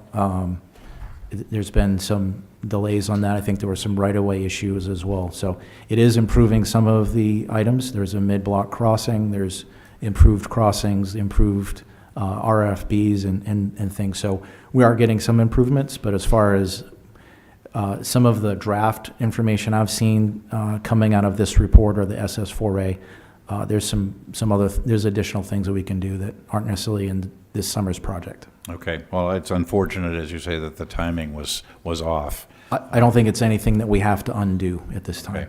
All right. Well, that's good to know. You mentioned that this is a 50-50 cost share with MDOT. You need our approval before MDOT will approve it. Is the Lewiston, is that money in the current fiscal year if we're going to do this in May? The financials of this project are already in place. Okay. Though the approval tonight is to actually participate in the demonstration project that we're presenting, specifically on Canal Street. All right, good to know. And I do have concerns. I was glad to see those temporary pylons, if you will, separating opposing vehicular and cyclist traffic. I was concerned about that, but now that I hear that Canal Street will be reduced to one lane, which will tend to slow things down, and the pylons are going to be in, that concern is diminished. It hasn't gone away completely, but it's diminished. Thank you for presenting this, and I'm fully in favor of it. Thank you. Councillor Najin? Thank you, Mr. Mayor. As you know, Director Gagne, I'm very much in support of multimodal transportation within the city. We just on Monday had a fatality for a resident of my ward on Main Street. And while it probably is inappropriate to comment on the conditions, it's always lamentable when a person dies, a pedestrian dies in our city. The pieces that I just want to kind of go over really quickly is one, the kind of the idea of like painting those spaces. You look at the models from Austin, from Portland, Oregon, from Seattle, even in Portland, Maine, when they redid Allen's Corner, there was a design concept to it. Sometimes it's geometrical patterns. My fear is that a lot of our the appearance of some of the art in the city is inconsistent and also not branded well. And so my consideration when I say this is like just geometric patterns, for instance, right? Denote space and say this is something that's not like a hand-drawn like elephant or, you know, whatever it might be from like a youth project that may not be consistent with what we're trying to make this. It's about branding more than anything else, and also something that's consistent when we're talking about spaces that we're trying to reclaim. So I just wanted to mention that piece. Also, you know, we're doing a lot of land banking, or we've done a lot of land banking in that area, and RIMP, that entire project. I like the fact that this is a flexible, you know, program that we can kind of put in, and then if it doesn't work, take it out before we do any, heavy, redesign of the infrastructure down there based on the development that we may see. Concerning the bike lanes, I believe the East Coast Greenway awards points to buffered bike lanes or separated bike lanes, if I'm not mistaken. I think there may actually even be like a funding mechanism there. So thinking about in the long term, however that streetscape looks like, there may be the possibility that we could receive some sort of funding from the East Coast Greenway initiative. But overall, I think it's excellent. I think it's long overdue. I think making Canal Street a one lane will certainly slow down the urge to race people, because I've never seen a situation where you have both lanes completely utilized at a light, but I have definitely seen people trying to beat the lights all the time. So, yeah, I think it's great, and thank all the people who were involved in this, including the committees. Thank you. Councillor Glant? Thank you, Mayor. My only question would be is what are we going to do with the banking and fence line? The concept shows no fencing and open to the canal, which you obviously are not going to pull the fence down, I would assume. We are not going to pull any fence down. Will you be cleaning down to the canal so it's, if you're standing at the fence, you can see? Because right now, it looks great to the left, but if you're going to walk down there, it's going to look like crap to the right, quite frankly. So is there a plan in this to dress that area up in that same distance? Maybe paint that fence black so that it won't be so intrusive as part of this whole concept? I didn't see that in the pictures, but that would be a concern for me if you're going to try to, make it look good. You either walk down the street with your hand down the side of your face and see the nice stuff, or you want to look at a view where you can see the canal or things of that nature. Absolutely. So we have some initiatives already in play. Public Works does have a forestry head on a roadside mower that trying to access some of these areas. So depending on what's going on, so we'll definitely take it into and see what we can implement. Thank you. Right now, that cleanup or that type of treatment is not built into this demonstration. That would be Public Works or working with a contractor that we already have. We've done some cleanup on some of the other parts to try to get rid of the dead trees or the invasive plants and try to treat that. And I know that Mr. Boley here next to me has been working to trying to come up with some of the concepts with our consultants, so we're not having to mow these areas. It's a safety issue once you go over the fence, fall in the canal and drown, so you wear or tie off and you're using mowers. So we're trying to treat that area in a way that's appropriate. All right, thank you very much. Absolutely. We're now heading, yes, well, Councillor Chittum. Yeah, thank you. To Councillor Glant's point, I'm glad that you're sort of dovetailing these things. The demonstration project is obviously principally a transportation and traffic evaluation, but if we can make the area look prettier at the same time, that's wonderful. I did want to comment on the traffic signal at the end of the Wiseman Bridge at the intersection of Canal and Chestnut.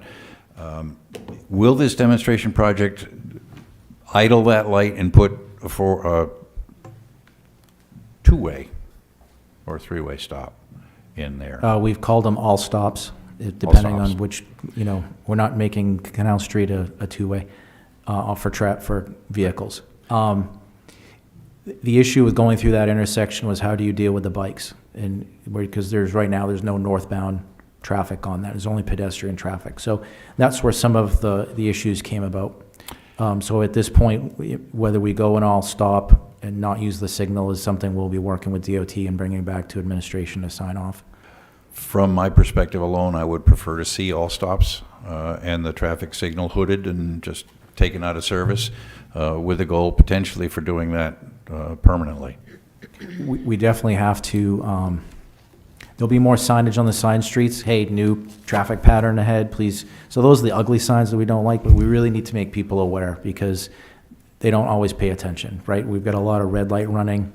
Pedestrians are walking off-ped movements in mid-block where they're not supposed to. And so, yeah, we'll definitely make sure that we're coordinating that and try to do something that's the most impact while we can. And we can always change it up. If something's not working well, We're going to be talking with DOT and our consultants and tying back. I cannot forget, but Lewiston Police has been huge in this as well. So PD has been at the table, and we work with them on all of these type of projects to make sure it's being safe and done where we're not creating a hazard, we're not creating headaches for them, and yep. Thank you very much. We're now heading to public comment for this agenda item.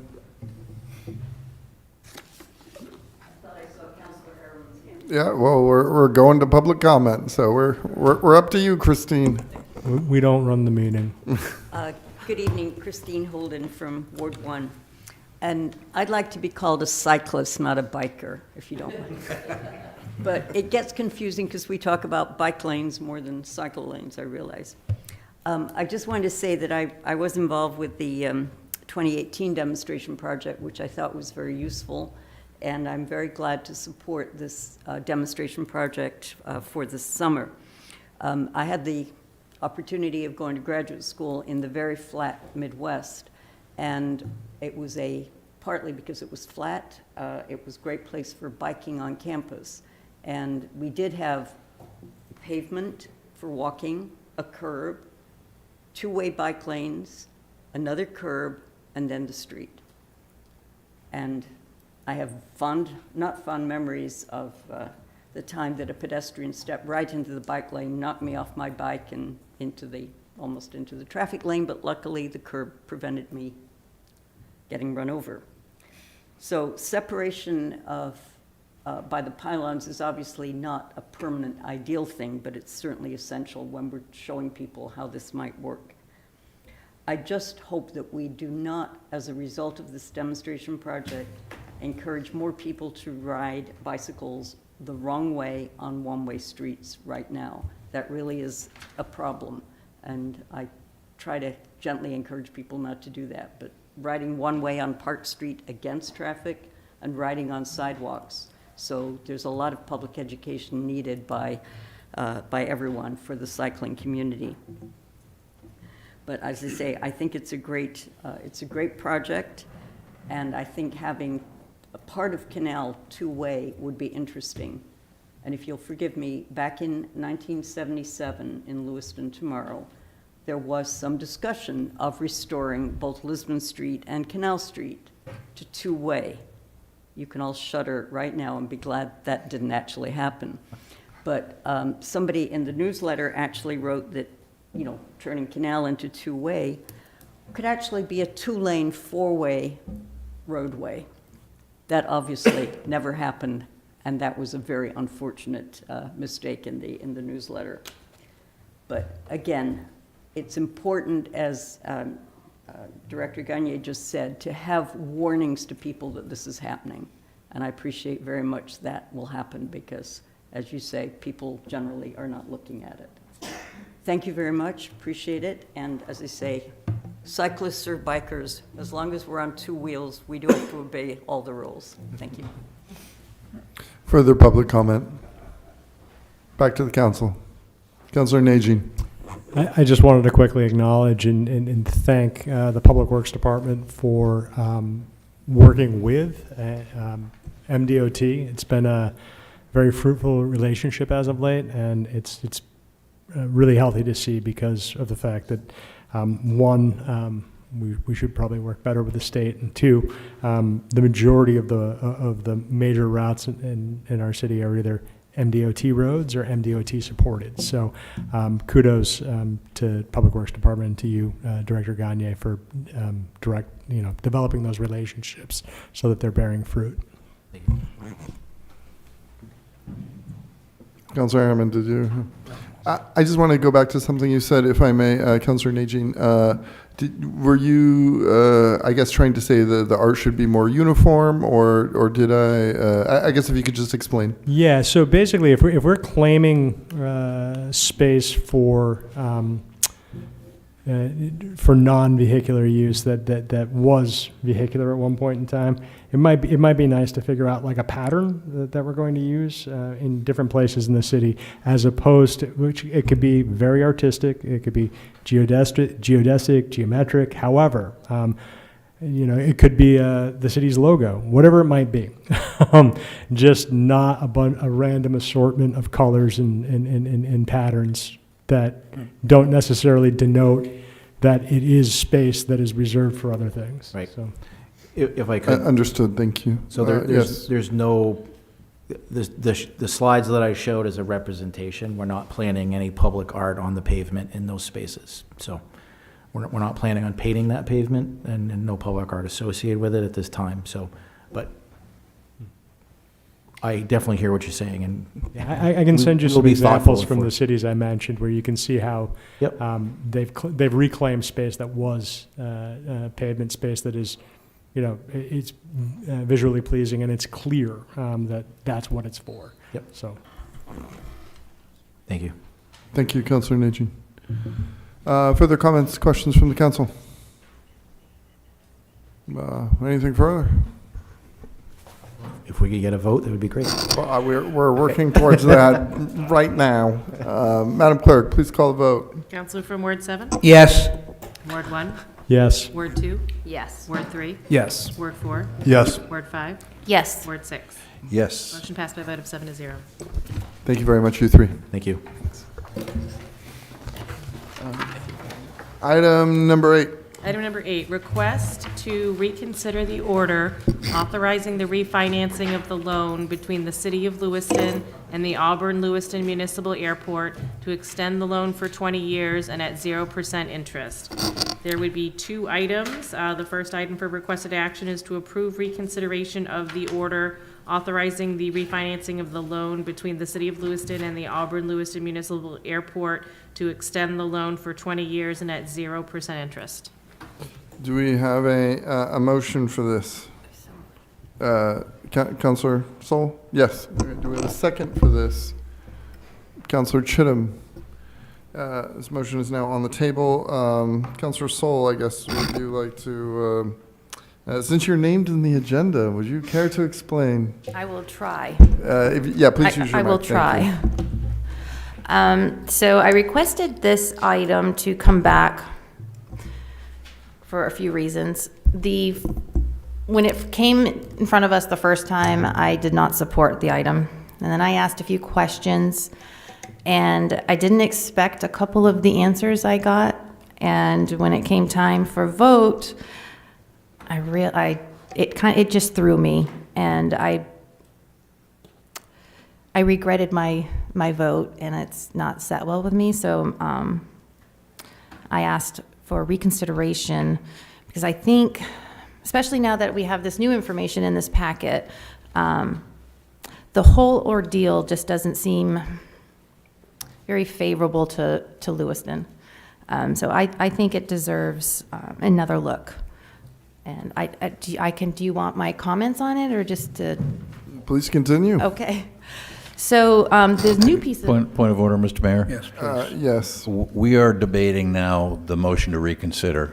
We will have an opportunity, if the motion passes, to get into the nitty-gritty of the actual item. Yeah, I understand, but in the process of debating whether we're reconsidering, I think we need to at least acknowledge maybe perhaps not a drawn-out debate, but at least talk about why we're reconsidering. Okay. Point of order, Mr. Mayor? Yes. That's not how procedurally it works. We first have to get it on the table to discuss it. We don't discuss it until it's back on the table. I understand. How would the council like to proceed at this point? I can give you my reasons for asking to be recalled. I'm sorry, say that again? I can give you my reasons for asking. That is exactly what we're talking about. Please continue. Okay. Well, I didn't expect the current loan to have had interest, and then it's being requested that there be no interest and the loan be extended for another 20 years. It seems every 5 years the loan just keeps being refinanced, payment is cut in half. So I think it needs to be reconsidered and another look. So that's why I recalled it. Thank you, Councillor Sol. Further discussion on this? Public comment for this motion?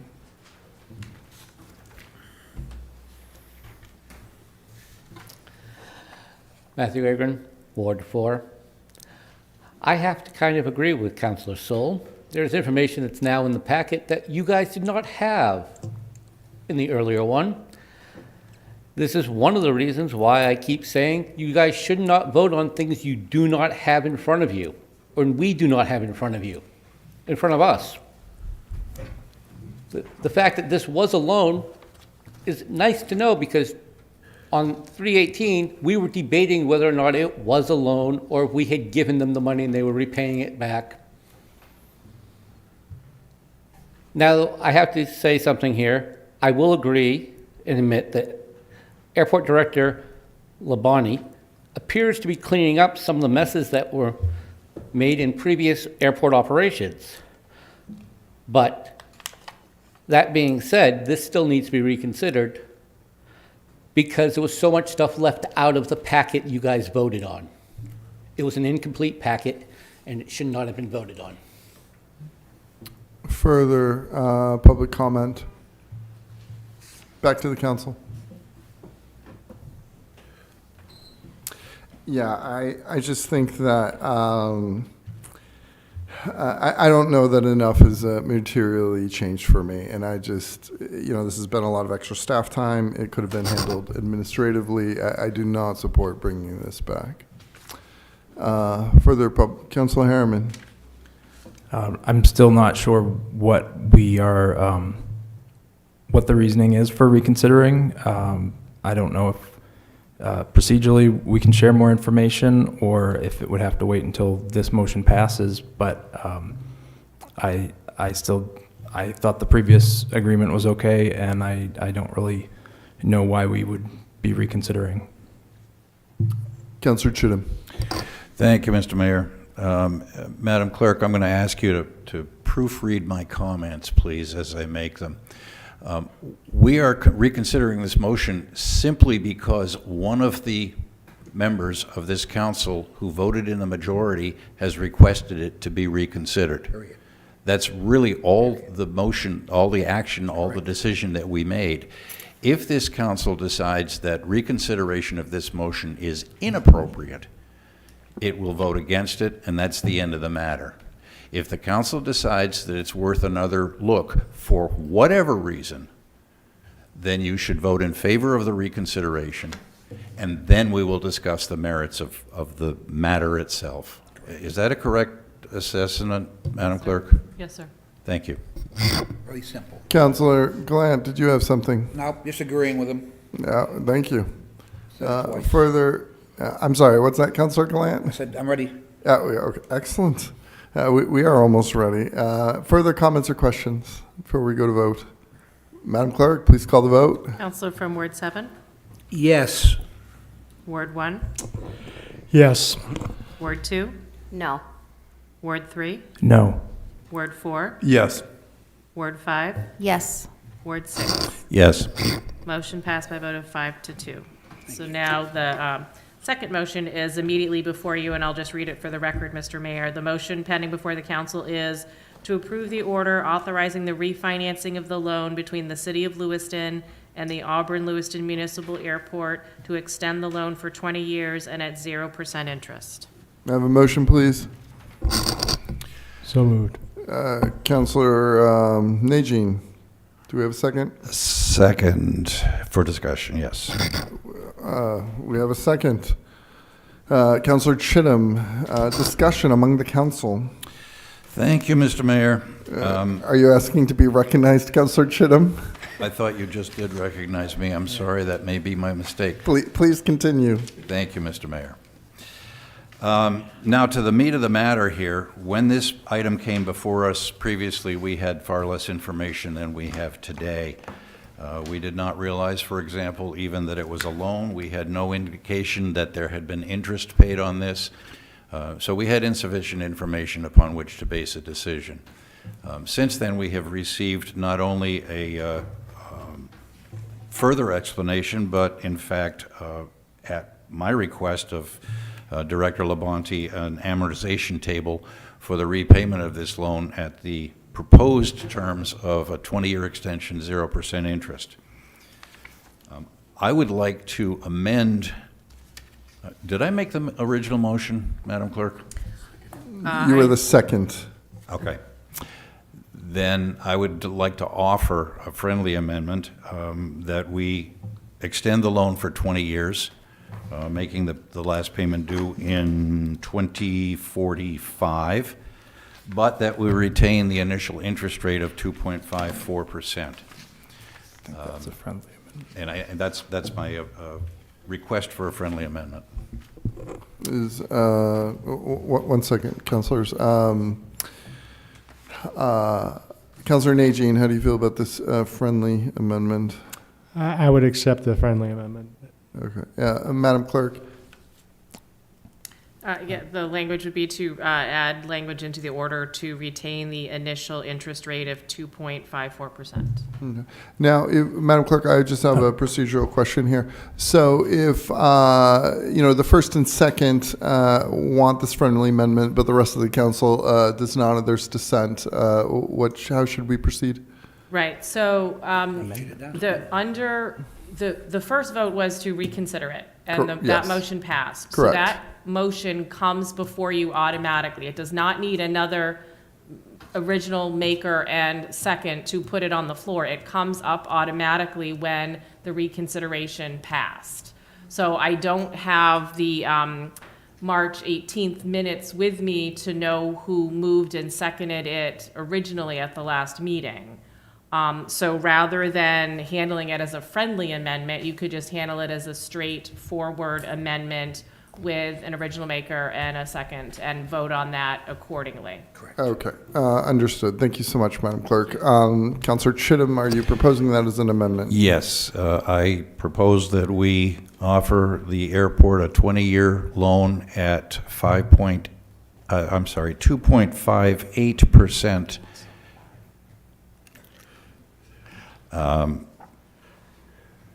Period.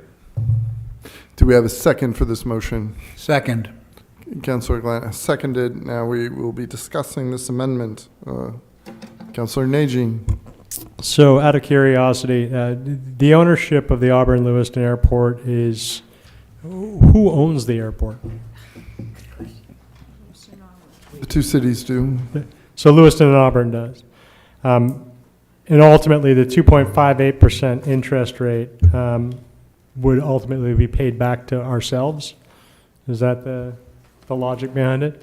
Well, according to their budget, they were going with a 0%. So if we're changing that, then they would have to go back and change their budget. And I'm not sure what that would be. Perhaps Councilor Chittum is on that board. He could tell us, but they may be asking us for additional monies from the flat funding that they asked for initially. Okay, so going further down the road, the intermunicipal agreement requires that both cities fund equally. Is that correct? Yes, and if we can't agree to it, we flat fund it, and we do, and the interlocal agreement states we have to fund what we funded the previous year, which is what they've submitted to us, the funding that we did last year. Okay, and I guess the last question, as I kind of go down this rabbit hole, it would be, if we decide to adopt this and Auburn does not, then again, we default back to last year's budget piece? They would have to go back to the board, and they would have to have their discussions. They haven't approved their budget yet, because I think they're waiting for both cities to approve this, but I see Councilor Glant Chittum may be able to answer that question better than I can. And I'm going to ask him a direct question as well. So, Councilor Chittum, if you know, when does the budget have to be approved by the airport board? The budget has not yet been approved by the airport board. I believe the date is May 16th. Our May meeting. That would be at our next Board of Directors meeting. The budget has not been solidified. I will point out that all of this debate and all of this... One second. I appreciate you answering the question, Councilor Chittum. Councilor Najin, are you finished at this point? I am. I'm interested in what and I'm interested in what Council President Chittum was going to say. Yeah, I understand, as am I. Councilor Chittum, you've now been recognized. Thank you, Mr. Mayor. Sometimes it's tough herding beagles, isn't it? Please continue, sir. The original loan was 2.58%. I persist in saying 5%. It's 2.58. This tempest in a teapot actually results in an excess payment. If the interest extension is adopted by this council, it will cost the airport approximately $8,000 more a year. There's some confusion here. This has got really nothing to do with the interlocal agreement that dictates the operation of the airport. This is a separate side agreement wherein the two cities, Auburn and Lewiston, independently and separately, loaned money to the airport to purchase the hangar number 5. The repayment of that loan has a long and storied history. It has always been at 2.58%. There were interruptions and hiccups. It was extended once. It was delayed for 2 periods when we lost Elite Airlines and the airport had no revenue to support that hangar. The payment for 2025 has been made at the original $110,000 payment. That's, I think, $55,000 to each municipality at the 2.58% interest rate. What is being asked of this council now, oh, and I do want to mention, too, that I spoke with Mayor Harmon in Auburn. Auburn has already made its decision to extend the note to the airport for 20 years at 0% interest. Our decision at whatever interest rate we choose will have no effect on their decision. They could procedurally, I think, reevaluate this, although there are some rules about reconsideration that would have to be dealt with on the other side of the river. So our decision tonight really should not hinge at all upon what Auburn will or will not do. They have already decided to extend the loan for 20 years at 0% interest. I wear 2 hats. One of them is as a director on the board of the airport, and the other is a councilor representing my constituents in the city. And quite frankly, if you asked me and I were sitting on the airport board, I would say, sure, the 20-year 0% loan is in the airport's best interest. And I could convincingly argue that it would be in the long-term best interest of the city as well. However, when I sit here in the Lewiston City Council representing the taxpayers, I see a 0% loan for 20 years as basically the foregoing of $132,000 worth of money that would otherwise come into the city. I do not believe that $8,000 a year is going to be a deal breaker for the airport. I think it can easily absorb that into its budget.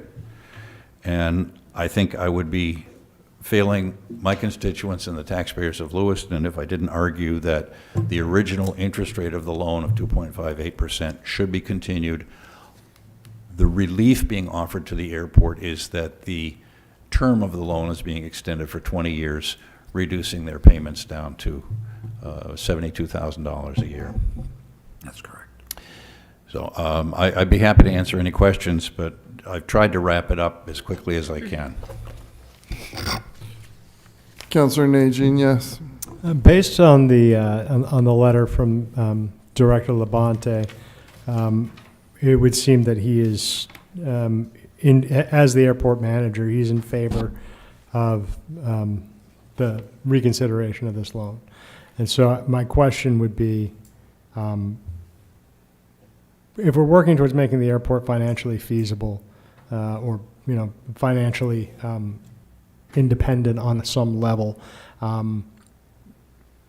is there what is the probability or likelihood of the airport board coming back and saying, can we defer a payment or 2 payments, 3 payments for years, or asking for additional funding in order to cover this loss? So that's the, well, it's not necessarily a loss, right? It's interest. Councilors, at this moment, we're discussing, Madam Clerk, can you please read the motion again, or the Sure. amendment? Sure, the motion before you is an amendment which is to retain initial interest rate of 2.58%. Thank you. Councilor Harriman? Did we have a vote on that amendment yet? Not yet. We're discussing it right now. Did we have a motion and a second for it? Yes. We did. Moved by Councilor Chittum, seconded by Councilor Gallant. That wasn't the friendly amendment?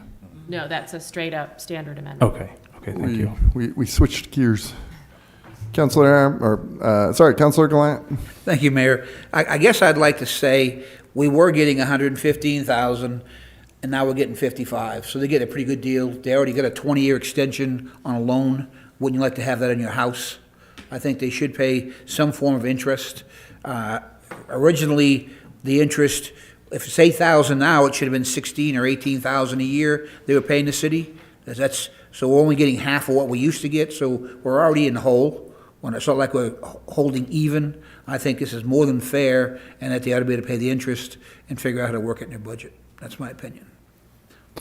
So I disagree. The whole idea is that this is in essence, a joint city department between both cities.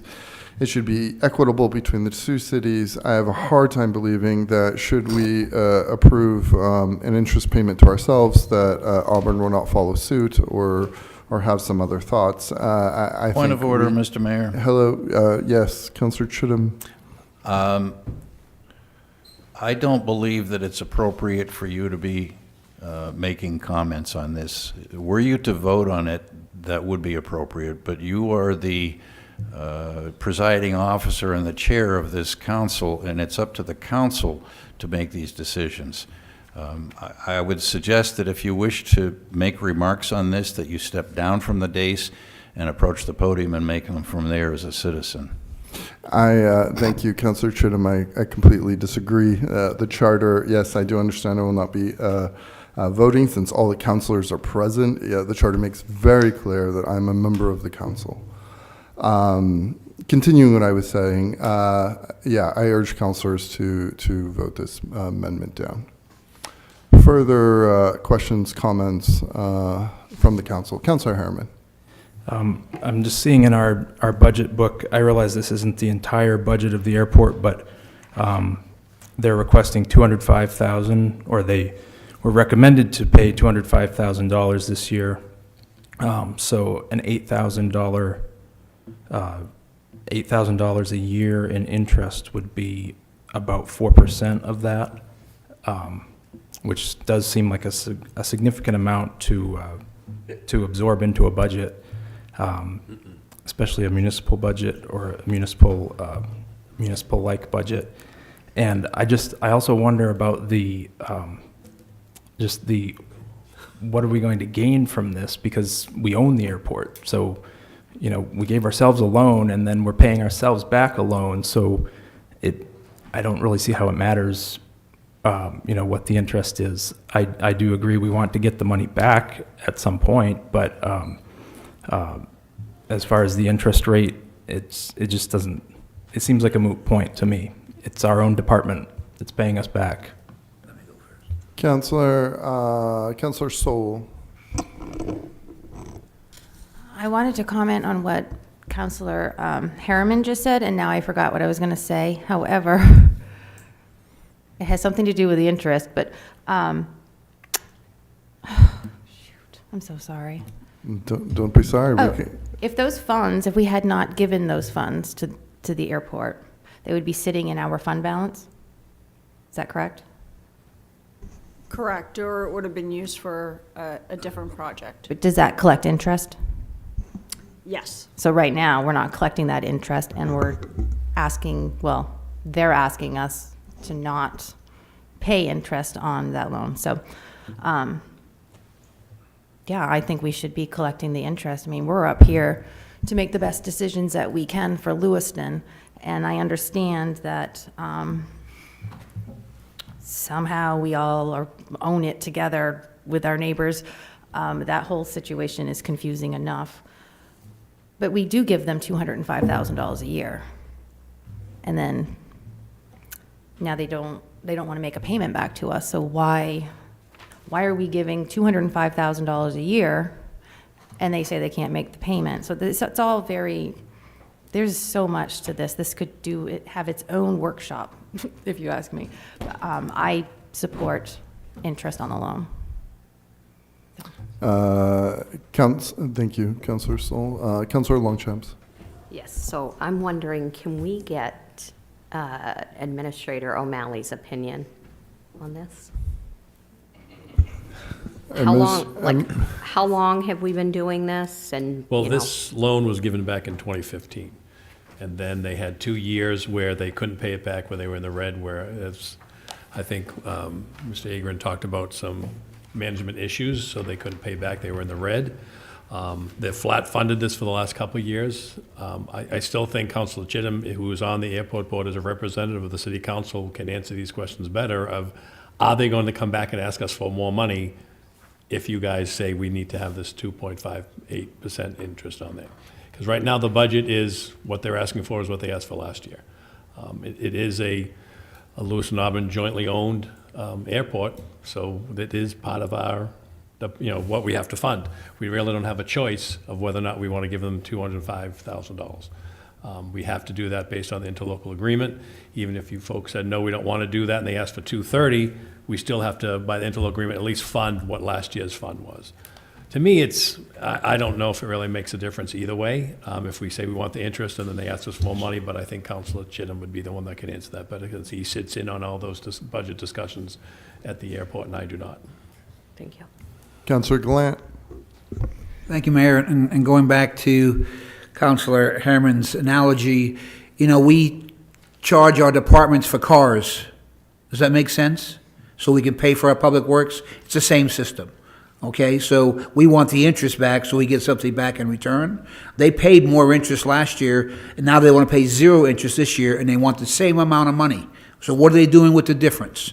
What improvements, what are we seeing that our dollars are going to that they don't want to pay us the interest? They didn't present any of that. They didn't tell us any of that. So now they're going to get a plus, right? Whatever interest was paid the previous year into this loan, they get to now use in their coffers for whatever they want. That's why I don't support it. I'd like to know that we're getting something back for what we loaned out. Yes, Councilor Herman. I just note that our central garage charges rental on our cars. We don't loan them to departments, so we don't collect any interest. We just collect what it costs to pay for the vehicles and maintain them. But I would also add that, this is a municipal government. It's not a business. We're not loaning money to a person or to another business or something, where this is a loan to another municipal department. It's another branch of the city. So it's, if we charge them more interest, our taxpayers pay more interest. So it really, it's going to come out in the wash, I guess, but it just seems like a lot of hand-wringing over just something that's minor. Councilor Najin. So just as a few notes, I would say that on its face, it appears that we do not trust the guidance of the airport manager or the board, for that matter, because they're asking for this piece based on their financial projections. I think Director Labonte has done a lot of work to bring the airport back to a certain level. I'd like to point out that the airport is in Auburn, so therefore it's not paying tax to Auburn in Auburn. So that's nice to have like one feature in the entire county that isn't located in Lewiston that's not paying tax. Sorry, I know there are others, but I think the challenge really comes down to, at this point, not having Director Labonte here to speak to the questions that I have. At the end of the day, I guess it is 50% of one, half, or 6 of one, half a dozen of the other.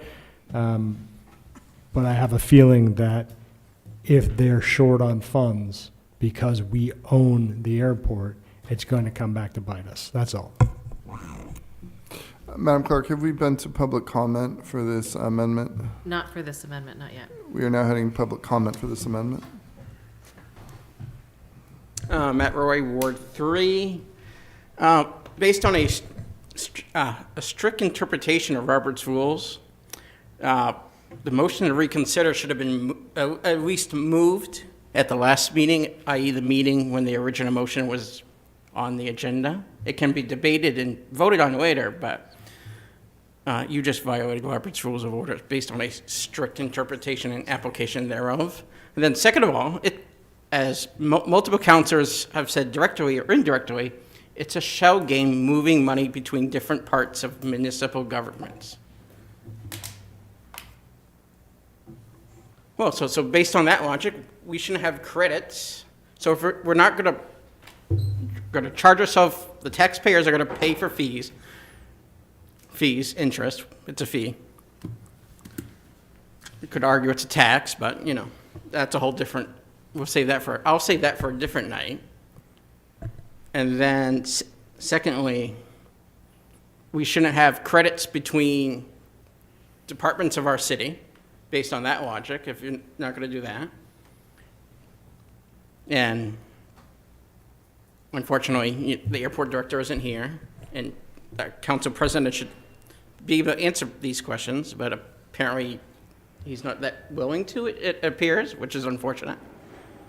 Well, as a member of, Mayor, the council president is a member of the committee that runs the airport on the behalf of the two cities. He should have all the answers.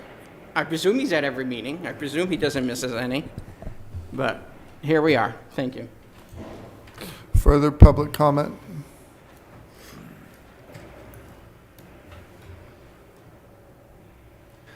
Yes, my name is Mark Blay. I'm a Lewiston resident and also a airport board member. Few years back, the airport was in major disarray. The books, the FAA, grant assurances, the tax, I mean, it was just really a mess. There was a few board members that came on board that changed the direction of the airport. Jonathan came on as a board member and then was later became manager. So every item that we've touched was like a total disaster. When the airport manager previously bought this building, that was a really bad decision. They paid too much for it. We financed it, we had a good tenant, the tenant left, then we had another tenant that didn't pay for a year. Now we have an empty building, it's a big white elephant. I have brought 3 clients to make a business plan for this hangar to rent it out. Now, if you actually run a business plan, the clients are saying that it's about $6,000 that they could afford as far as the business plan goes. So if we refinance for 0%, that brings our payment around $4,500. Now that building would be self-sufficient and we wouldn't be asking for more money during the regular course of the year. At 2.5%, now it's $6,000. Now we're right on that market cap. So, you know, it would get by, but it makes it a lot tougher. If it's any more than that, now we're robbing from another lease or something, another budget area from the airport to make these payments. We've already been in struggling to make payments with a different client. $9,000 a month is a lot to pay for that building. $6,000 is very tight. $45,000 gives the airport flexibility to actually maybe have this building self-sufficient and bring the airport to a situation where the whole airport would be self-sufficient. We have turned it around, unbelievable. Tracy and Jonathan have done so much work. We have now engaged board members, Mr. Chittum that's engaged. This airport is turned around and it needs to go in the right direction. So I would appreciate that help. Further public comment? Back to the council. Councilor Gallant. I guess I first want to backtrack. You know, we loan money to our citizens and to businesses every day in this city, and we charge interest. Doesn't seem fair we give the airport a break, quite frankly. So if we do a loan through the city to help a business to thrive here, why would we not do the same for the airport? And we're talking $600 a month, $660 a month for an $8,000 a year interest increase.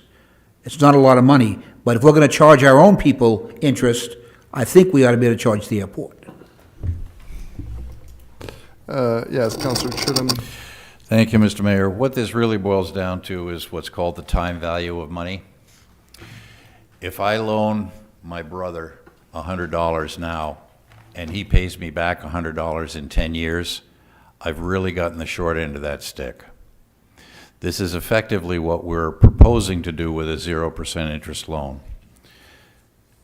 Money decreases in value as time proceeds. That's what inflation is all about. It's measured with the Consumer Price Index, which averages around 3% a year. So even at 2.5% interest on this loan, with money growing or shrinking, as the case may be, at 3% a year, the city is still losing money. There's been confusion about the $205,000 subsidy that each city pays. That's an agreement under the interlocal agreement, and it really has nothing to do with this separate loan.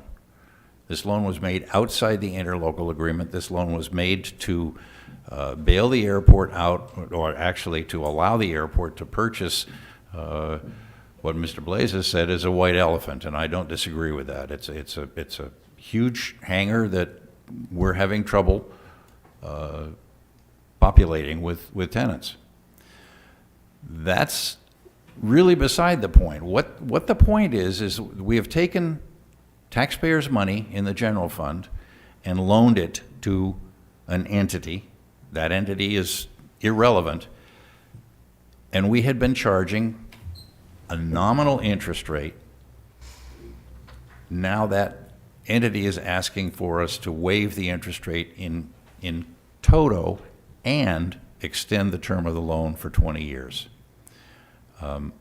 It defies logic to me to say that it's a financially sound decision from Lewiston's perspective for us to lend money at 0% to any entity. So time value of money is what it really boils down to. I'm through. Councilor Harriman.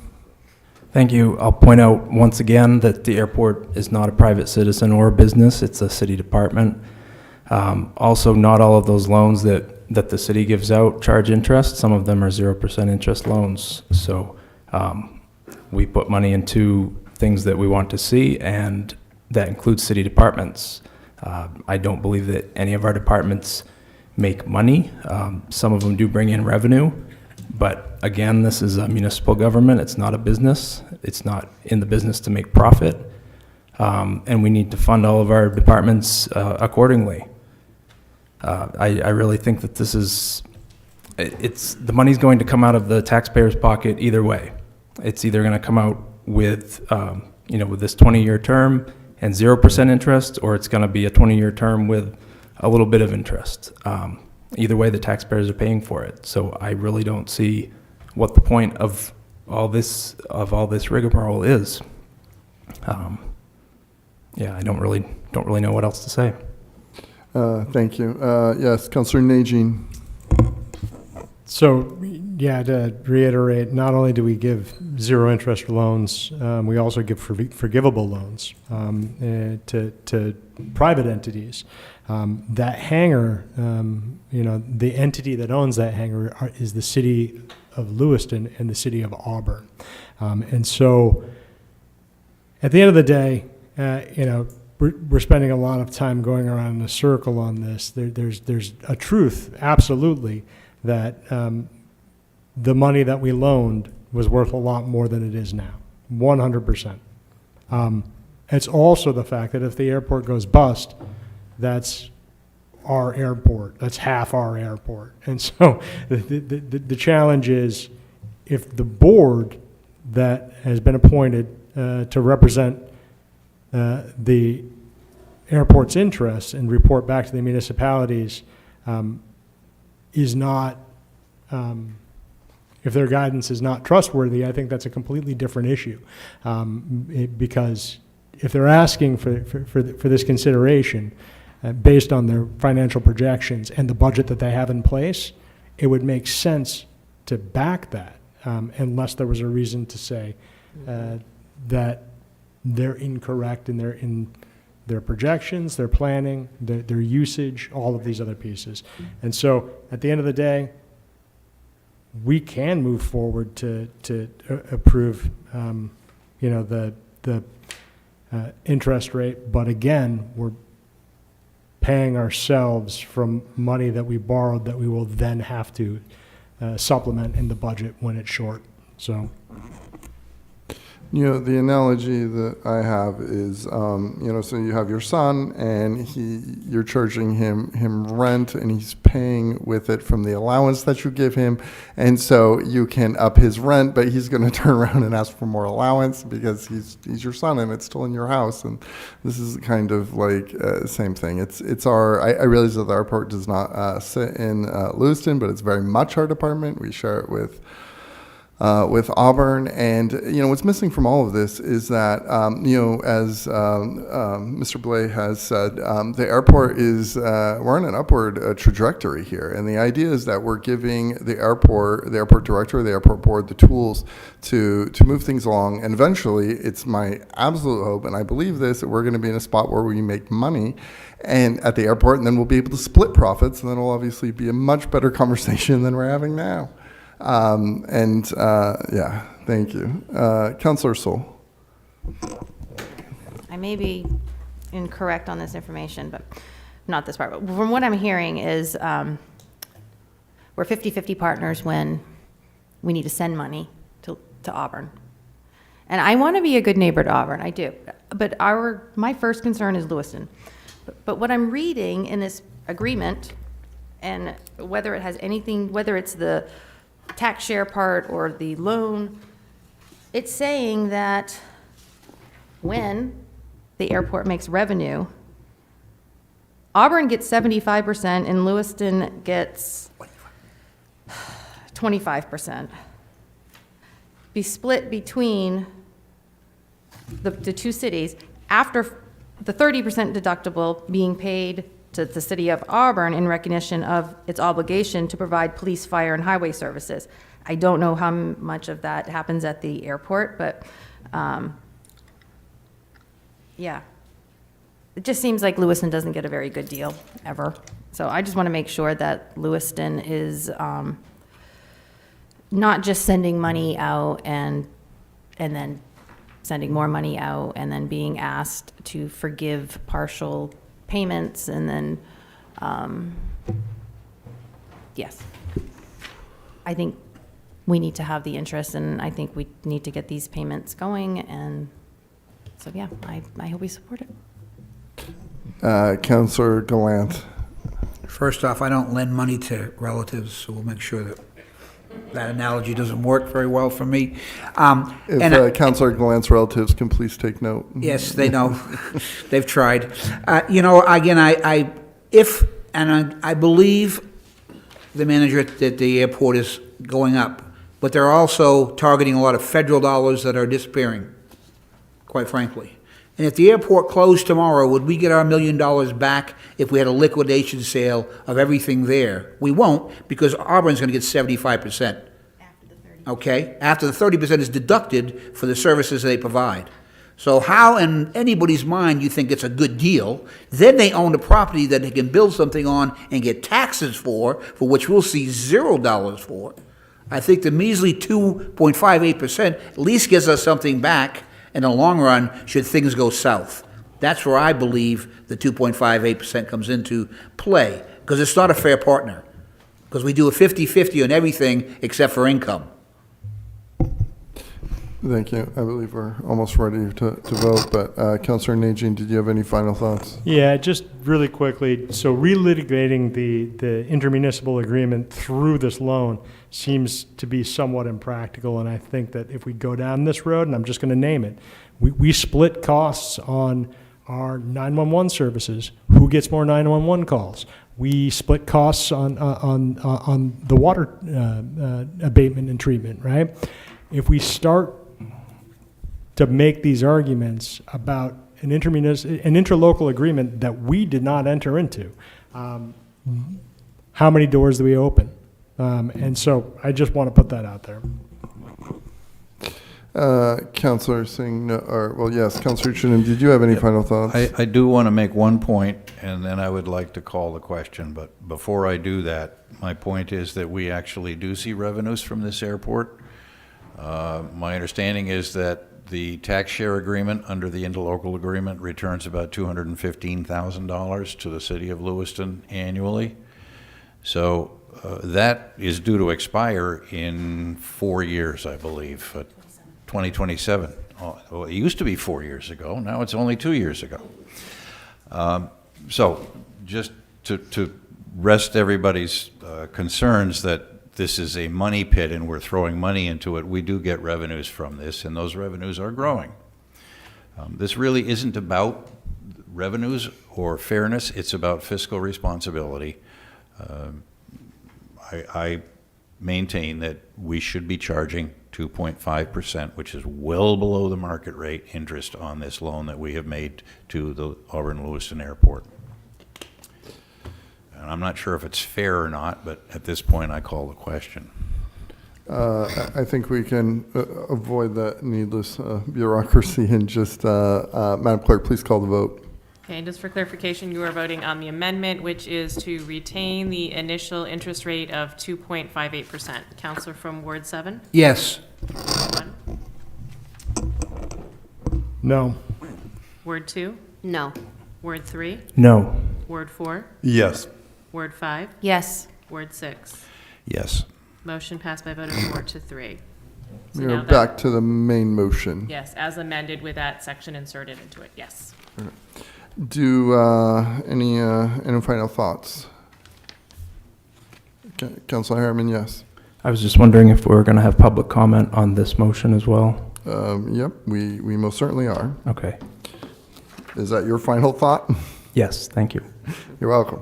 We're now heading to public comment.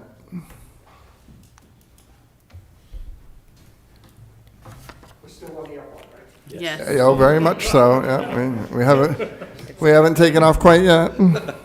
So the interlocal agreement, Mark Blay, Airport Board, the interlocal agreement that you're referring to is for the industrial park area. It's not for inside the fence airport operations.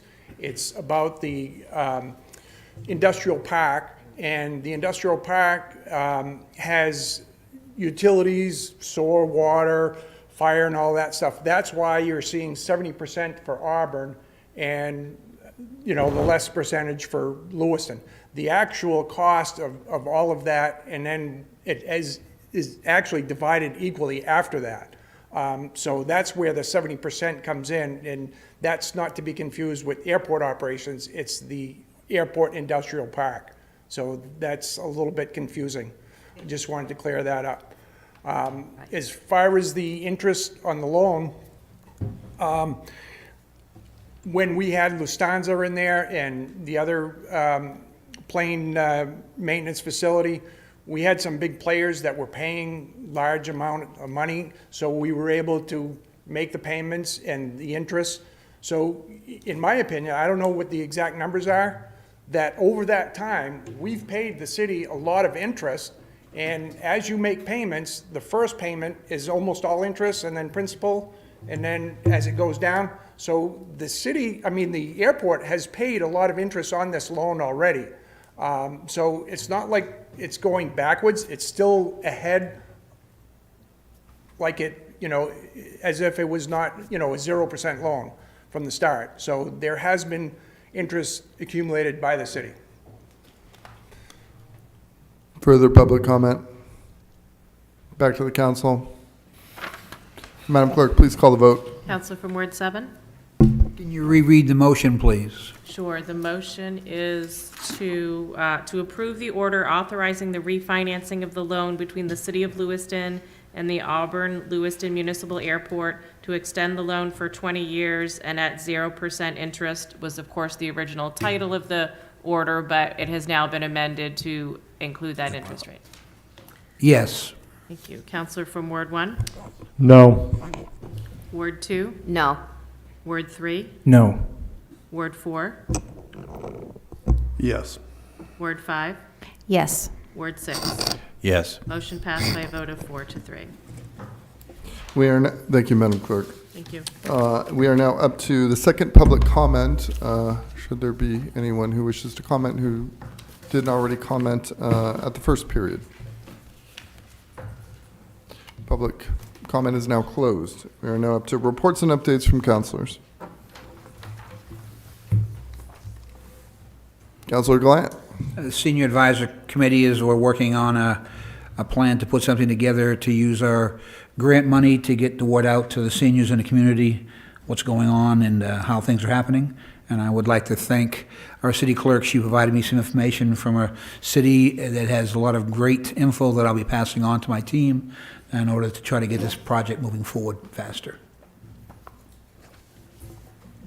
Councilor Harriman. Thank you. The school committee has approved the budget for the school budget, and it will be coming to the city council, I believe it is next Tuesday, possibly Monday. And the only piece that's waiting, which is kind of an issue every year, is the insurance. The company gives a sort of a range of how much it could increase, and then it's usually around the middle of April they come in with a final number. So still waiting on that, and hopefully it will come in at or below the budgeted 10% increase. Thank you.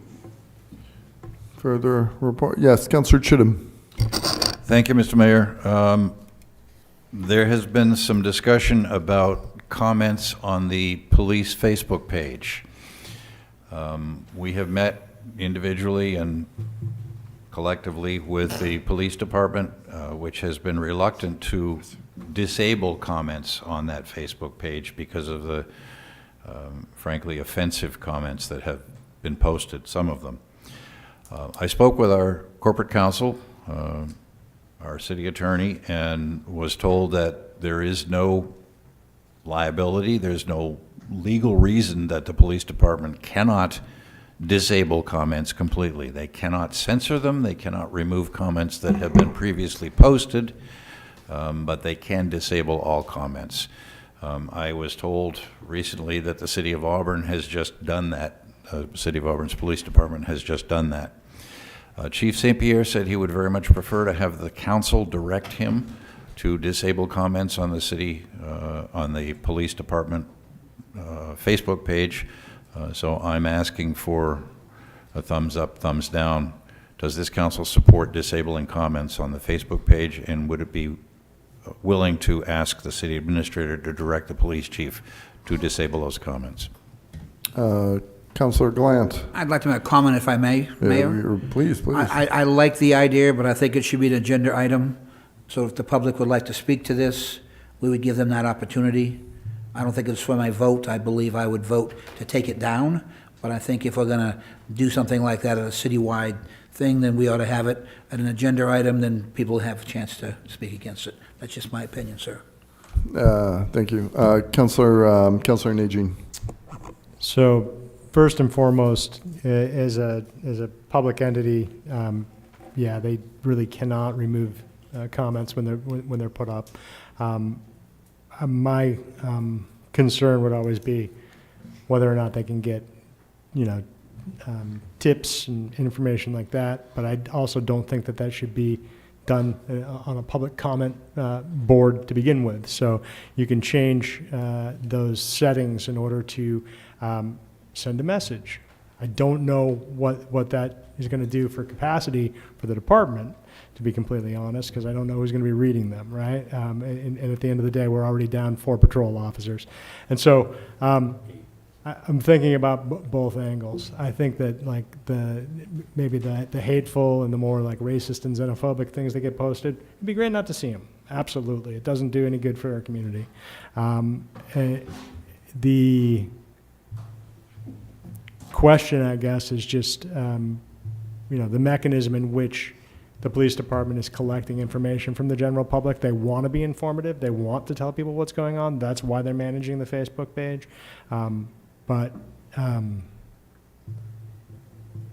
So I would initially be in favor for sure, but I do also agree with Councilor Gallant's position that possibly if the public wants to speak about it, because we're bringing it up in reports and updates, sort of like when we bring up things in new business, and if we vote on or take actions in those actions without proper review by the citizenry, it lends to a non-transparent, even though I understand completely why we're trying to do it. So those are just my comments. Councilor Herman. Thank you. Yeah, I completely agree with turning off the comments, but I do see Councilor Gallant's point that just to err on the side of transparency, we should probably, if we're going to take a thumbs up vote, that's essentially a vote on a new agenda item. So it probably should be on the agenda. From what I've seen, I haven't really seen much useful information that comes up in those comments. And I think there are ample opportunities to provide that information to the police in other ways, including, like Councilor Najin mentioned, just sending a message on that very same platform. I think that the vast amount of really, really hateful and really disgusting comments that are shown on there, specifically targeting a subset of our population, and to have the police not say anything about it, do anything about it, and seemingly, approve of it through their silence, I think it does more of a harm to our community than good.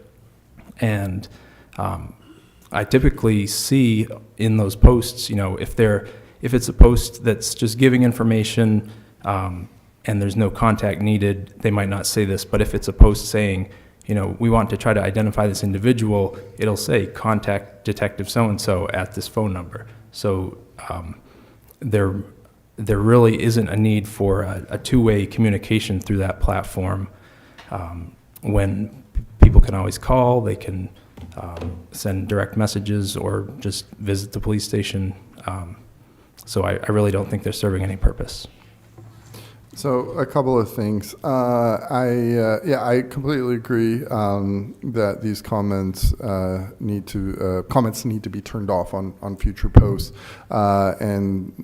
Yes, people can message the page if there's a tip. I also want to point out that we also now run an anonymous tip line and website, so there's plenty of opportunities to provide tips to the police. And I mean, I really, and I understand what you're saying, Councilor Glant, but this is really an administrative action, staff action. I mean, the only reason we're here is because the chief wanted the council to weigh in on it. I mean, I think we've done that by consensus. I think it's fine to have Administrator O'Malley direct the chief, and they could have already done this even without us. Like, this is very much a staff action. I don't think we need to turn it into an agenda item and all of the work that entails.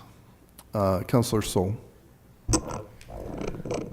Well, first, I'd like to say I don't think it's very fair to say that the police department approves of those messages when there is a strict policy on what you can and cannot do with social media.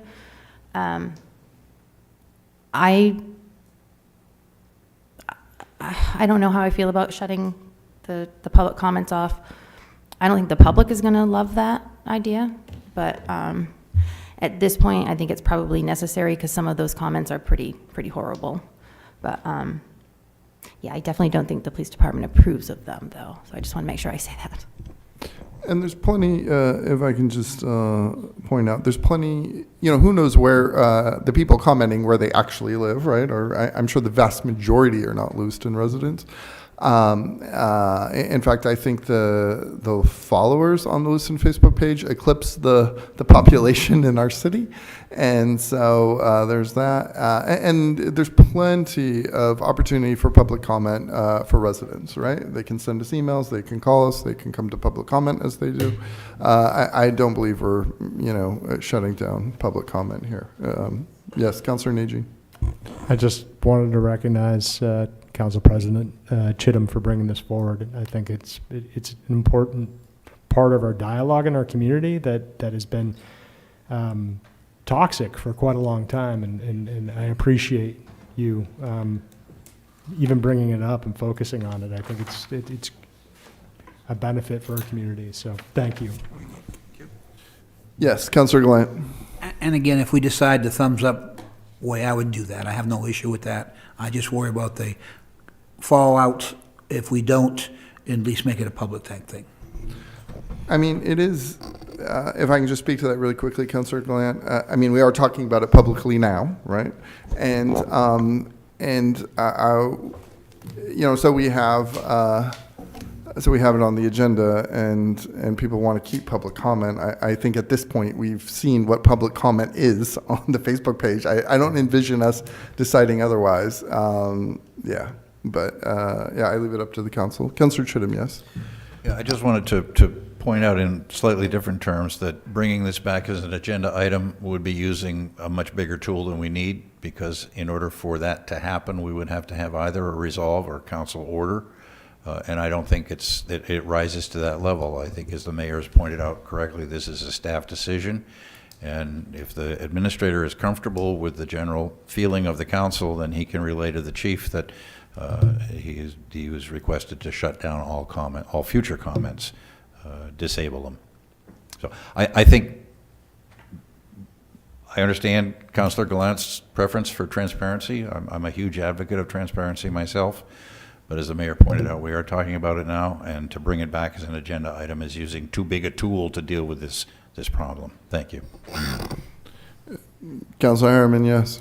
I just wanted to concur. I think that this really is a decision that doesn't really need to go any higher than the police chief, but I was just a little uncomfortable with us, if we're going to take a vote, basically a thumbs up vote to perform an action.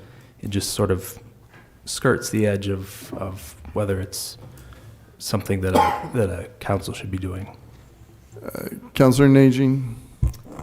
Just to point this out to everybody in the room and all the viewers at home, this public debate right now is it is a transparent mechanism in which to discuss these issues. So, a lot of times this could happen in other places or in private conversations, for instance, but it's happening here, and that's, I believe, an accountable and very arcane and long way to get things done. So,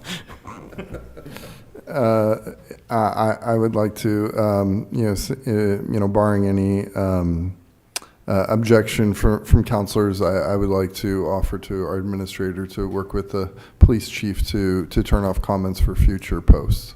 I can do that very easily. I'll tell them tomorrow morning to shut it off. I mean, the police department do not have someone who just solely job is to sit there and monitor that. They have certain rules they have to follow, so once comments up there, so if the comments are shut off, comments are shut off. And I would agree that I don't think anyone is posting anything publicly that's helping them determine. I think it might be DMs, or they'll call, and now we do have the tip line. So I don't think it's going to be a big issue, but I think the chief wanted to make sure that he wasn't, subject to public scrutiny by just unilaterally making that decision on his own. But just as long as we're just talking about the police department Facebook page, not the city Facebook page, I think that would be fine. We were talking about the police department Facebook Okay, I will let the page. chief know tomorrow, and we'll shut off those comments. Thank you. And thank you. And thank you, Councillor Chittum, and to all of you.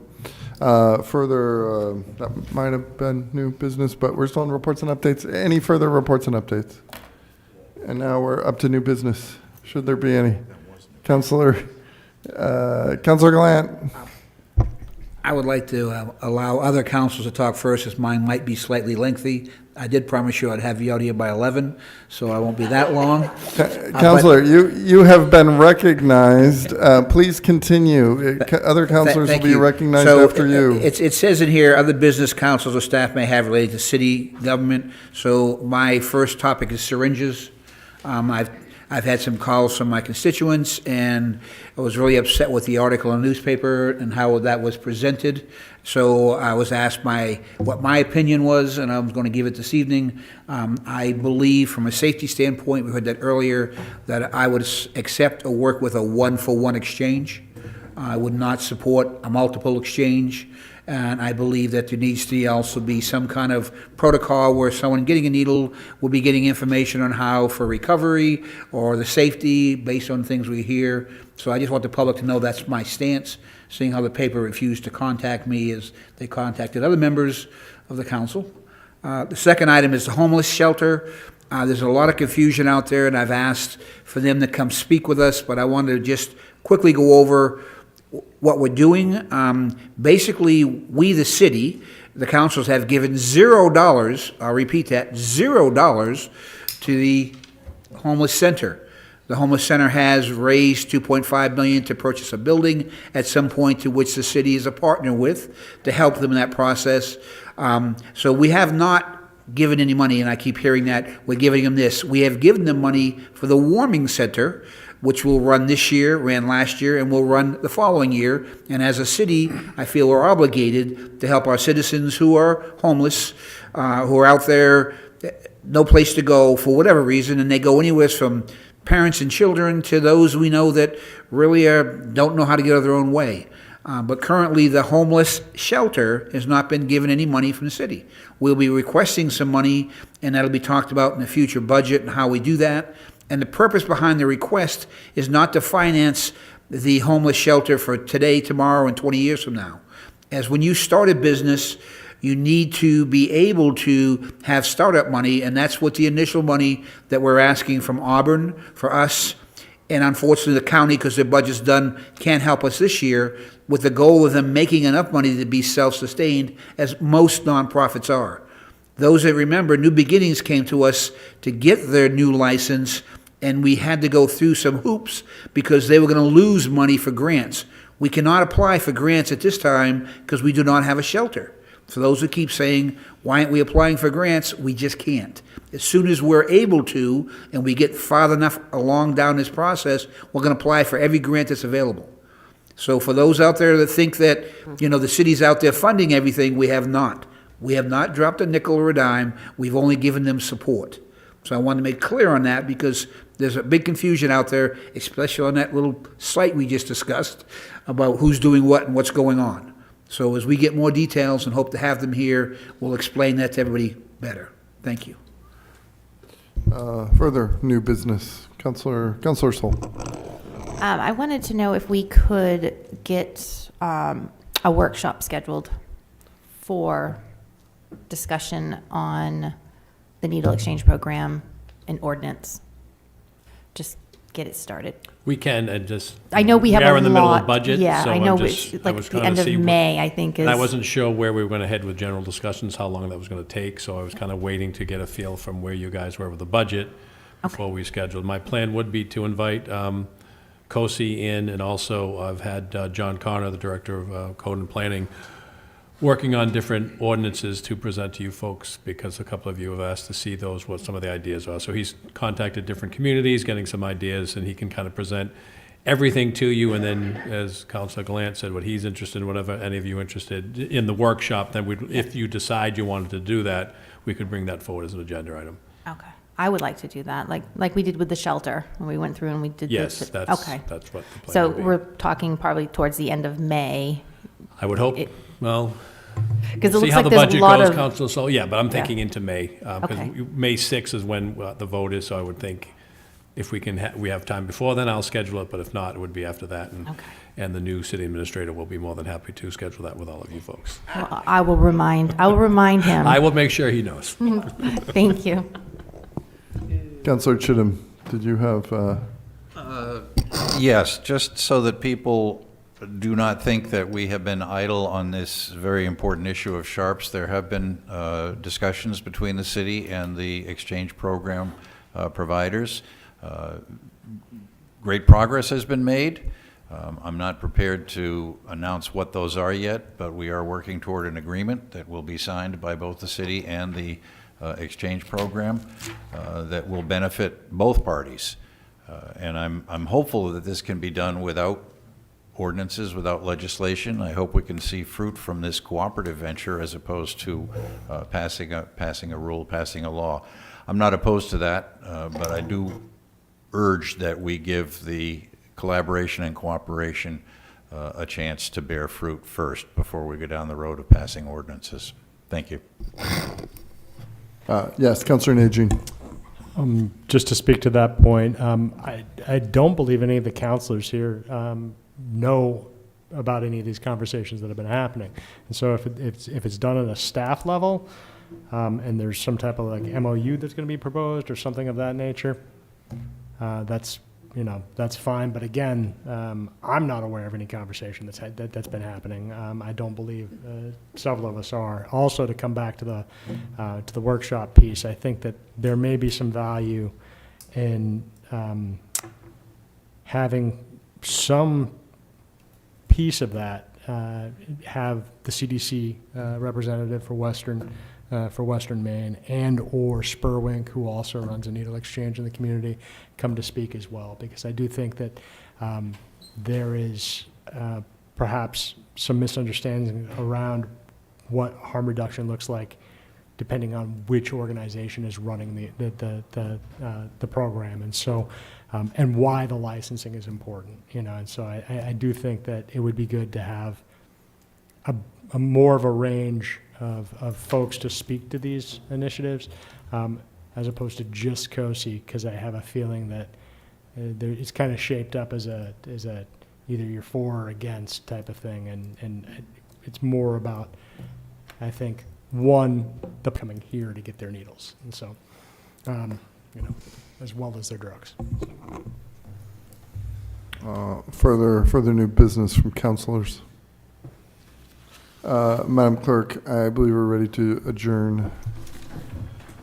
Are you going to have a motion to adjourn? Or Yes. Make a motion, we adjourn. Yes, we have, Second. we have a first and second by Councilor Gallant, followed by Councilor Najin. Madam Clerk, please call the vote. Counselor from Ward 7. Yes. Word 1. Yes. Word 2. Yes. Word 3. Yes. Word 4. Yes. Word 5. Yes. Word 6. Yes. Motion passed by a vote of 7-0. Thank you, councilors. Thank you, Madam Clerk, staff. Thank you, Lewiston. Have a wonderful evening.